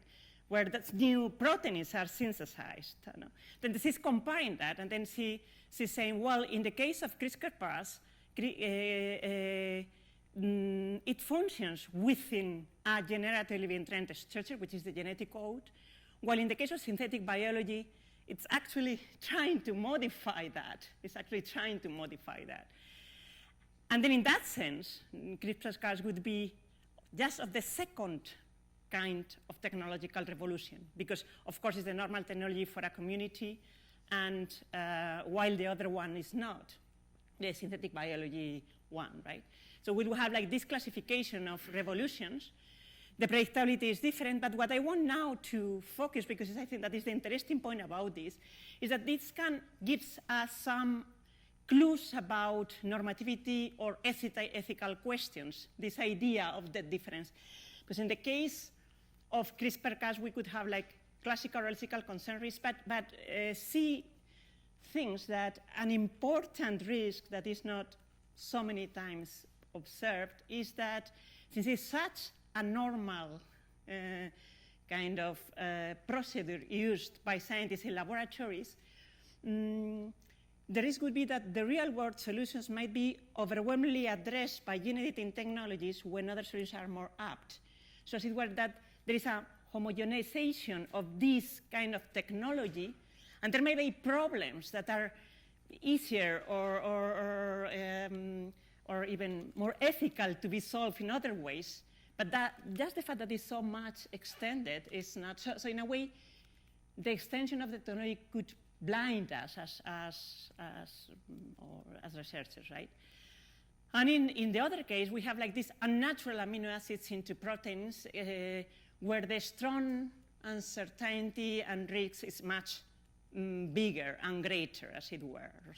So that's an interesting thing of how this is different, right? So other questions, I will just read them, but I won't go into them. No, there are many questions. One would see, does CRISPR-Cas extend the use of metaphors in science? So we have all these metaphors, like information, message. We have now cut and paste, recognize, identify, like kind of many metaphors that the scientist uses.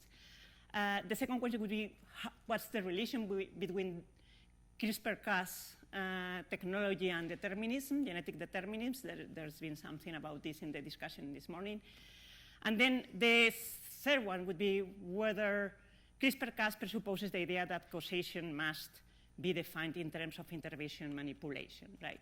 So I won't go into them. I just want to show that there are many questions that, from a theoretical point of view, one could raise when thinking about CRISPR-Cas. So let me just say a couple of things in 2 minutes about this work about philosophy and cancer. This is some work done with Marta Bertolaso in Rome. And what we are trying to see is to compare development and cancer and see whether the concept, the philosophical concept of process, no? Because scientists usually focus on mechanisms, like biological mechanisms, so they focus on how particular parts influence in a whole so that some effect can get done. But in philosophy, there is this discussion about substance philosophy and process philosophy. And what we are trying to see is whether the use of this process philosophy could give some light to kind of what cancer is. No? And it's a kind of dating, what I'm going to say here, because I know we're here in this place.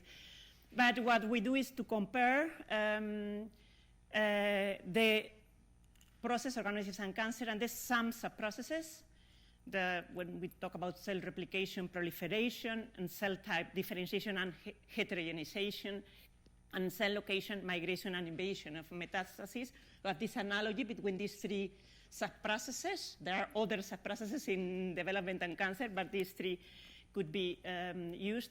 And then we define some features of processes, like the important one is the first one. I won't go into, well, and maybe the third one. The first one is that processes sometimes are T-end when there is a state such that in normal conditions the series of transitions constituting that process will end at that state. So there is a end state such that the process is completed when what that end state is reached, right? Then there is the robustness of the process, the plasticity of the process, and then the functionality of that end state that is reached, right? And then we compare and see, I will go very fast here, won't go into but we compare these three features in organogenesis and we see that there is an end state morphological profile in development. The interdependence of differentiation and proliferation, the coupling of the processes explains how the robustness goes, and the function of the tissue or organ that is the end state is also there. While in cancer, and this is the last slide, and in cancer this is not clear, right? So we have that the subprocesses have all these kind of end state and robustness and functionality, while cancer itself is not clear that we have a complete end state. There is a robustness of the cancer. We have a robustness of the proliferation, a robustness of the heterogeneization or the invasion, the niche construction, everything, but not the whole cancer. And of course, there is no function. That's so clear that there is not, right? And that might be the reason why it is so difficult to define cancer, or the multiplicity of models that we find in the philosophy of cancer that involve sometimes mutations, sometimes tissues, sometimes a lot of models. Maybe because we actually don't have one process, we have many processes, a class of processes, and that's what we call cancer. And the therapies go actually towards those sub-processes, not to the whole process. Okay, I think that this was all I wanted to say. Thank you very much.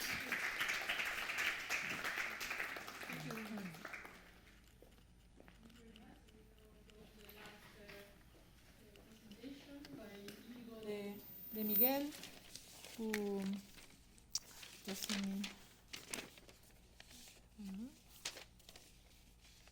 okay, so he actually is an expert in law also, so I think we will have a very interesting view integrating philosophy with law.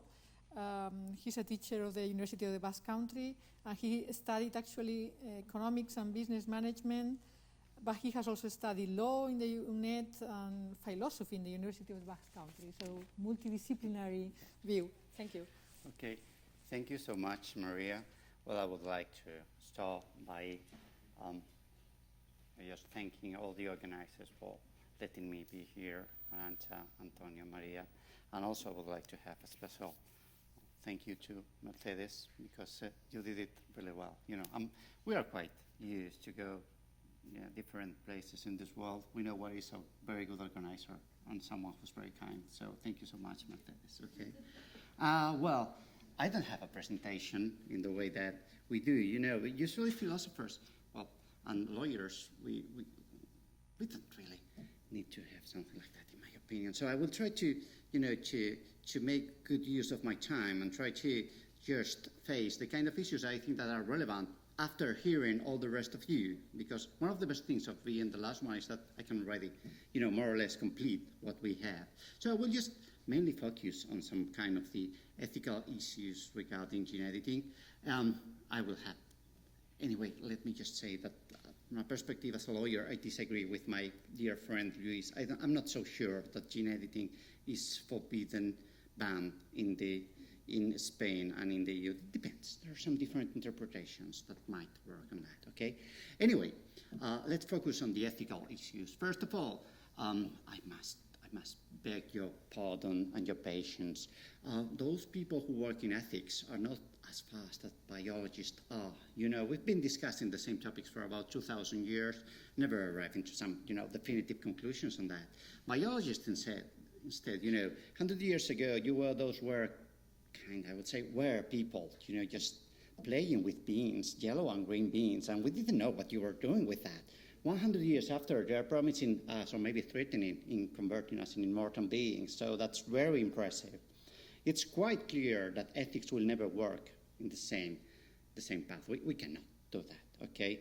So whenever you are just telling us, we are doing this, we will have to take a time to think about that.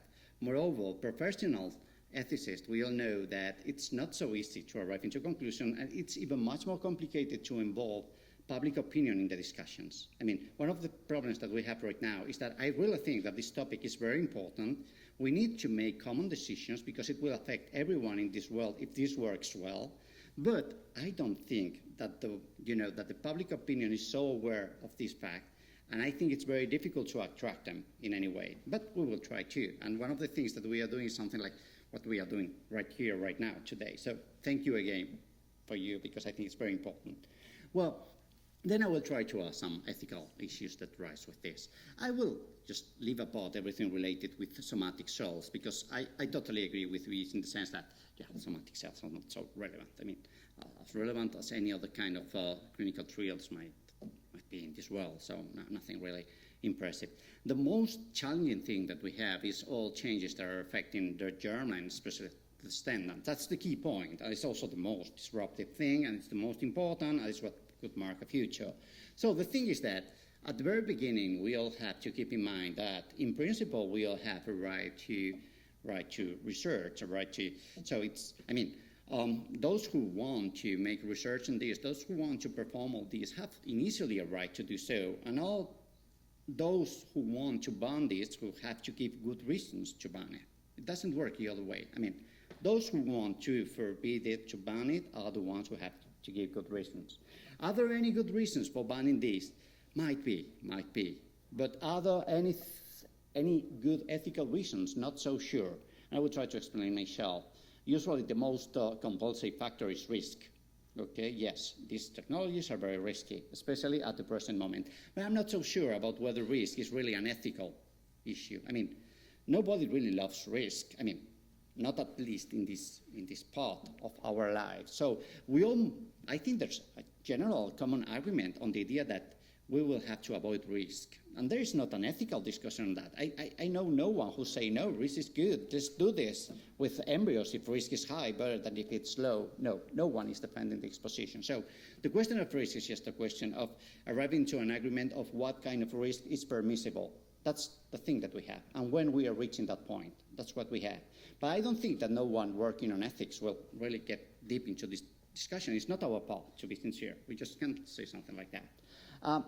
There are another kind of factors that are much more related with ethics. And for example, the typical is what has been already somehow mentioned by Lluis before. One of the things that's often said about this is that, well, this is a quite futile technique. It's just an accusation of futility. Why?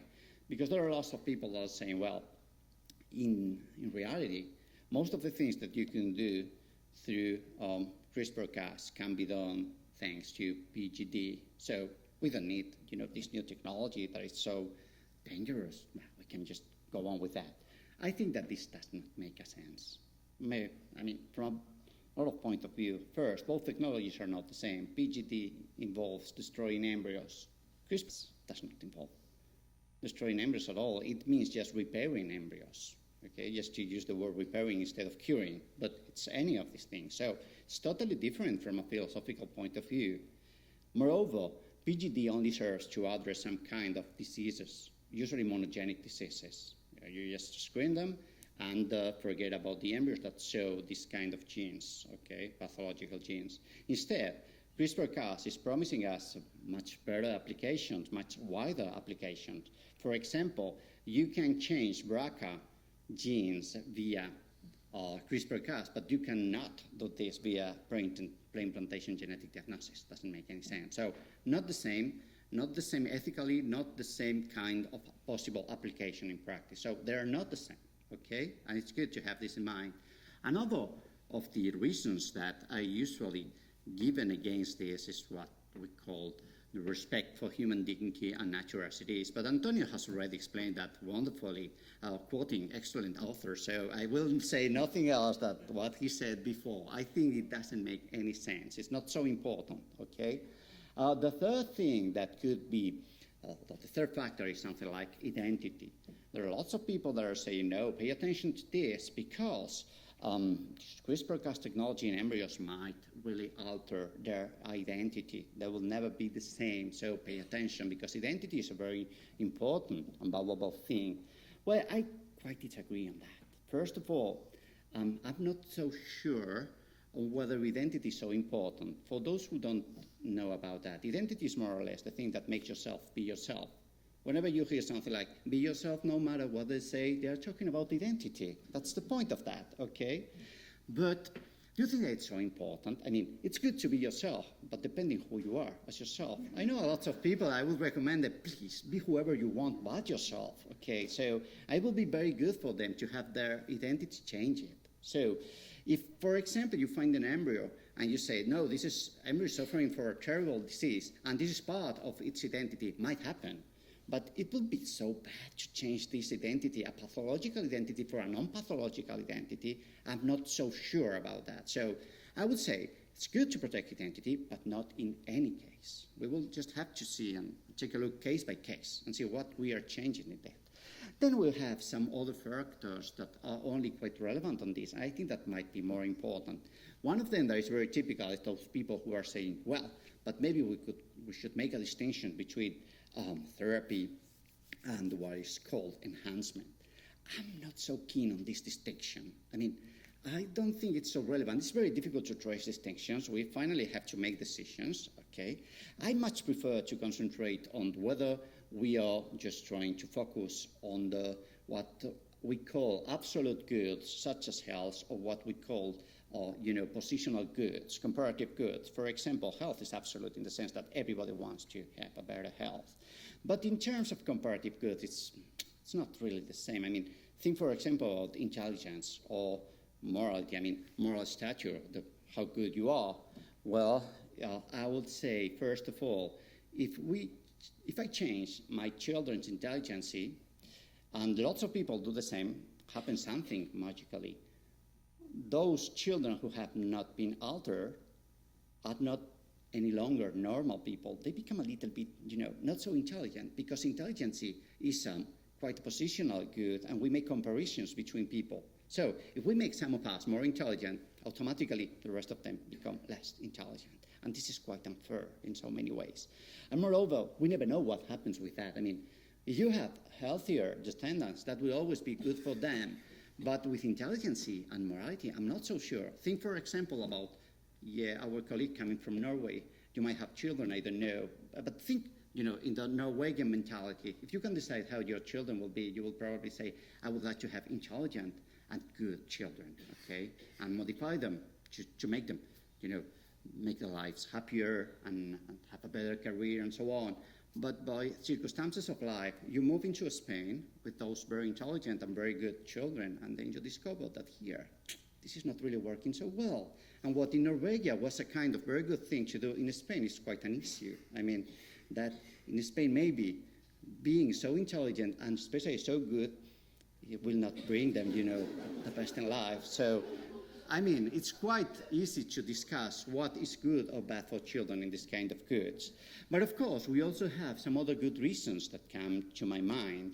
There are some people, for example, that say, but you start with this health and then you come into everything related to enhancement and so on, because we have the slippery slope argument that is saying what can be done, will be done.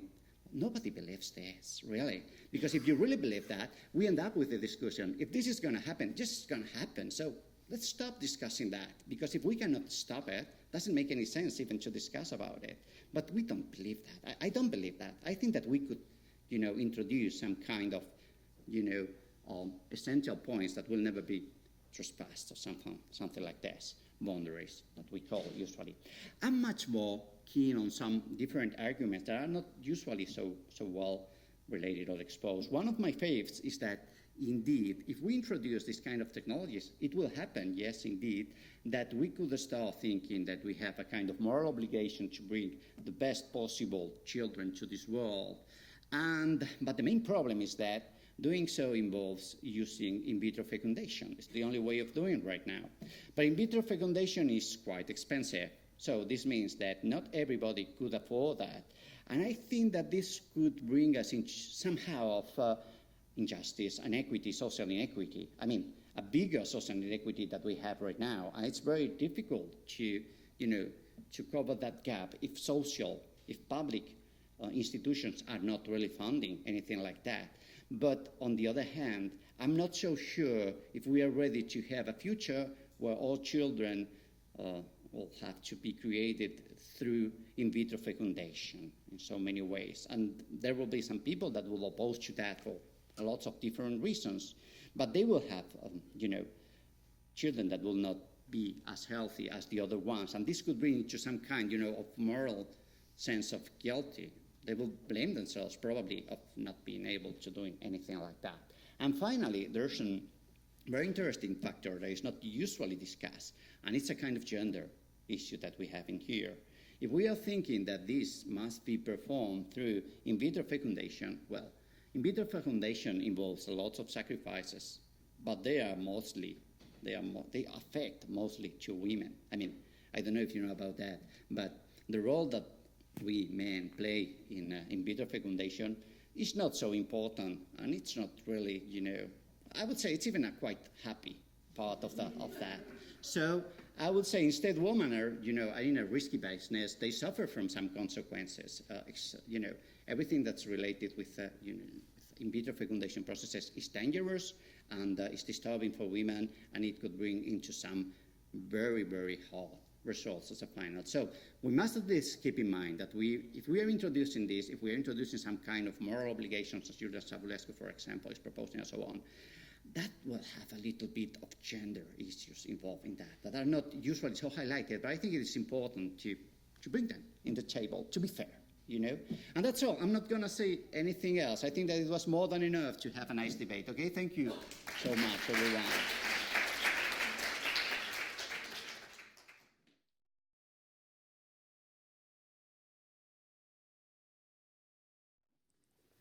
Okay, so we reached the last part, questions after this debate. So, questions? Yeah, we have one here. First row. Thank you very much, Lluis, first for your insight from the biological point of view, from the science point of view into this transhumanist debate, because I had problems arguing against the tendency, what happens all the time, the transhumanist philosophers, they sometimes pick something from the science, and they have the impression that they discovered the Holy Grail. And for example, it was the same against testosterone. So, yeah, they find some quantitative correlation between testosterone and aggressivity and divorce, and they propose to get rid of testosterone and spray everybody with oxytocin, because oxytocin is good and creates social connections and so on. And I said, like, for example, if now will be a fire here, we'll really need lots of testosterone, you know, to have the courage to pull the people out, to jump, to help, and so on. So I think we are weirdly designed by nature, you know, to need all of those things, and we don't necessarily know what we need from what in our life, and only, you know, the environment will decide if something is good or bad, you know, from our biological content, if I can call it like this. The same with intelligence. Who can guarantee us that if we design, if it's possible, and we go over all the other ethical and social problems, if we design so intelligent children, maybe they'll look at this society, they'll kill themselves. Yep. I didn't hear this argument, but just arrived in my mind. Maybe they'll be so intelligent they could not make sense of this world we created for them. So it's just, so I'm very happy that the science actually gives me an argument against this transhumanist naivety of changing and enhancing in a very simplifying way. I wish it would be true that some of the promises and enhancement and superpower capacities that come along with some of these premises from transhumanism would be close to a reality, but simply it is not like this. It is not like this, and as I said, each one of the genes that is associated with a given capacity, it is not absent of consequences. And the pleiotropy that is often forgotten outside biology, this is what we need to bring back. We need to bring back, because we can hear, and I can have a very long and entertainment and friendly discussion with Antonio on transhumanism, but the dangerous is that there are people out there that they don't discuss, and they're going to be self-administering these genes or these genome editing tools. And this is the dangerous. And this is not science fiction. So you know about the biohackers, you know about the do-it-yourself people. We have in Netflix now, we have Unnatural Selection. It is a TV show that you're welcome to see. And you will see that the first episode really deals directly with what happened in the States with people that they want to use and exercise their individual freedom, and they want to self-administer all these different reagents, assuming what they think are the all risk, and they don't know what the risk that they're assuming. Just sorry to add anything. Just to add something, or maybe discuss with Lluis on one thing. I don't think that it's always naivety, and I think that we all know that. You know that sometimes you just take a look at the part of the film that really works well with what you really want to believe or make everybody else believe. That's one of the things that we have in that. So it's goodwill. It's goodwill. Can you tell us the name of the TV series? This is Unnatural Selection. Unnatural It's Selection. been translated in Spanish as Selección No natural. Antinatural, Unnatural Selection. Yes, and then Alfonso has a question. Yeah, go ahead. I just wanted to say about this difference between therapy and enhancement that is being criticized. The frontier. That I think that there is an argument that has not been brought up here. That is the idea of that enhancement could bring some homogenization of individuals, as it were, right? Because when you think what the best is, everybody wants to be the most intelligent one, the prettier one. Maybe there are different contexts where, in a particular context, this kind of best, most intelligent, or stronger in terms of physical strength is, and I think that could be related to this notion of dignity, where dignity is much related to what each individual is, that is different from another one. So I have this kind of individuality that makes me different from whatever other person has. And this enhancement, if you can bring some kind of loss of individuality and dignity, and a kind of diversity and richness that is good also for the natural enhancement of natural selection or of evolution. So that's what kind of going in your direction that I would go to your kind of view. Alfonso. Following this discussion, there are two things that I think worry me and worry everyone. One is with all this, one is inequality. It's clearly that we are getting more powerful technologies, and this is making more unequal the world, in an increasingly unequal world. The second one is that this capacity to change things, if we see we tend to see this as scientists as isolated cases. What happens if I do this, create something? But at the end of this happens in a social and economical environment. And we see from all the interventions in the environment what is already happening. So if you translate this to interventions in the genome, in a real social and economical context, is very worrying too, because we are intervening in a very complex system, as has already been explained, for which we don't know the consequences, and the forces behind that is not going to be parents that want to increase the child. It can be many other forces intervening in this process of changing genomes, and that's very worrying. Well, there are clearly socio-economical consequences of this, and we're living in a Europe Union, and Europe Union is regulated against these technologies. It's preventing these technologies to be launched here. And by doing this, I think we're not going to be profiting from these benefits. We will have to be purchasing the products that will be produced with these optimized methods that will be produced elsewhere. So we're living in a global world, and by just regulating in one part of the world, we're not stopping this process to occur. And this is also something calling for responsibility. This is what I just said. I mean, gene drives, we haven't said anything about gene drives. Yeah. Gene drives, which are one of the most powerful applications related with genome editing, have a very wonderful promise for developing application for fighting infectious disease like malaria that are transmitted by mosquitoes and etc. Question is, once they've been deployed, once they've been launched, what would be the consequences for the wild? We just been last week in a meeting, and there's one of these defenders of the gene drive.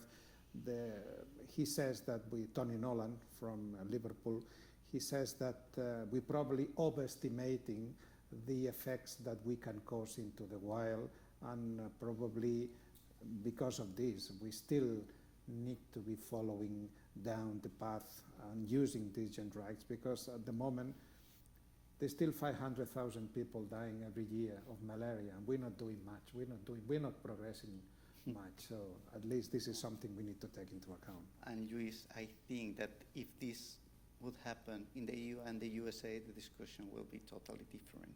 Yep. Yeah, these 500,000 yes. people that they're dying. They're dying in Africa, and yes. they're dying in Think South that America. They are dying in Europe and in the United States, and then we could have the discussion again and see what happens. Yes. Yeah, and also the issue that Alfonso said about the price. We don't discuss the price. That the fourth principle in bioethics is the principle of justice. Whatever we do, there needs to be reaching everyone in mankind, everyone, all people on earth.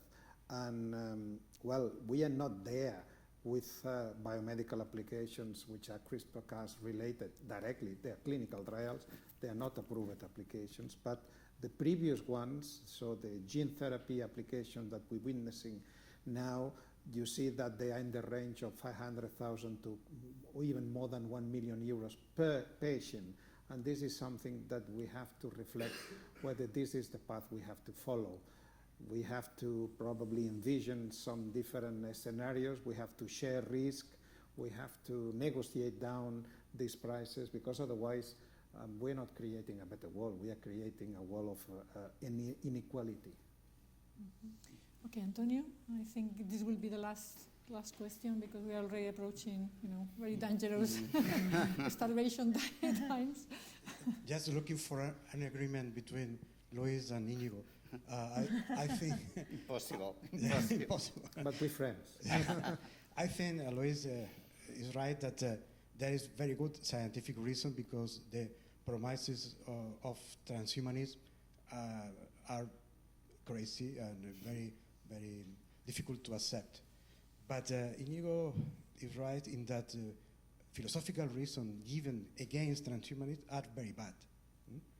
For example, we cannot play God. What means that? For example, human nature is sacred. You cannot touch human nature. For example, enhancement and therapy are completely different. You have a very sharp distinction, and one is moral and the other is immoral, and so on. So I think are not incompatible positions. In fact, my position is both. Yeah, I think that was a very good summary. So I think we should end it here. I don't know about you, but at least I learned a lot. And I also learned about arguments that I can use. Sometimes I give a talk and somebody asks me a question, and I think you gave me actually arguments. And I also learned that we are not so far apart, scientists and philosophers, and it's worth to repeat in these encounters. So thank you very much to the organizers, to the speakers, and to all of you for coming, and also thanks to Mercedes for the organization. Thank you. Thank you.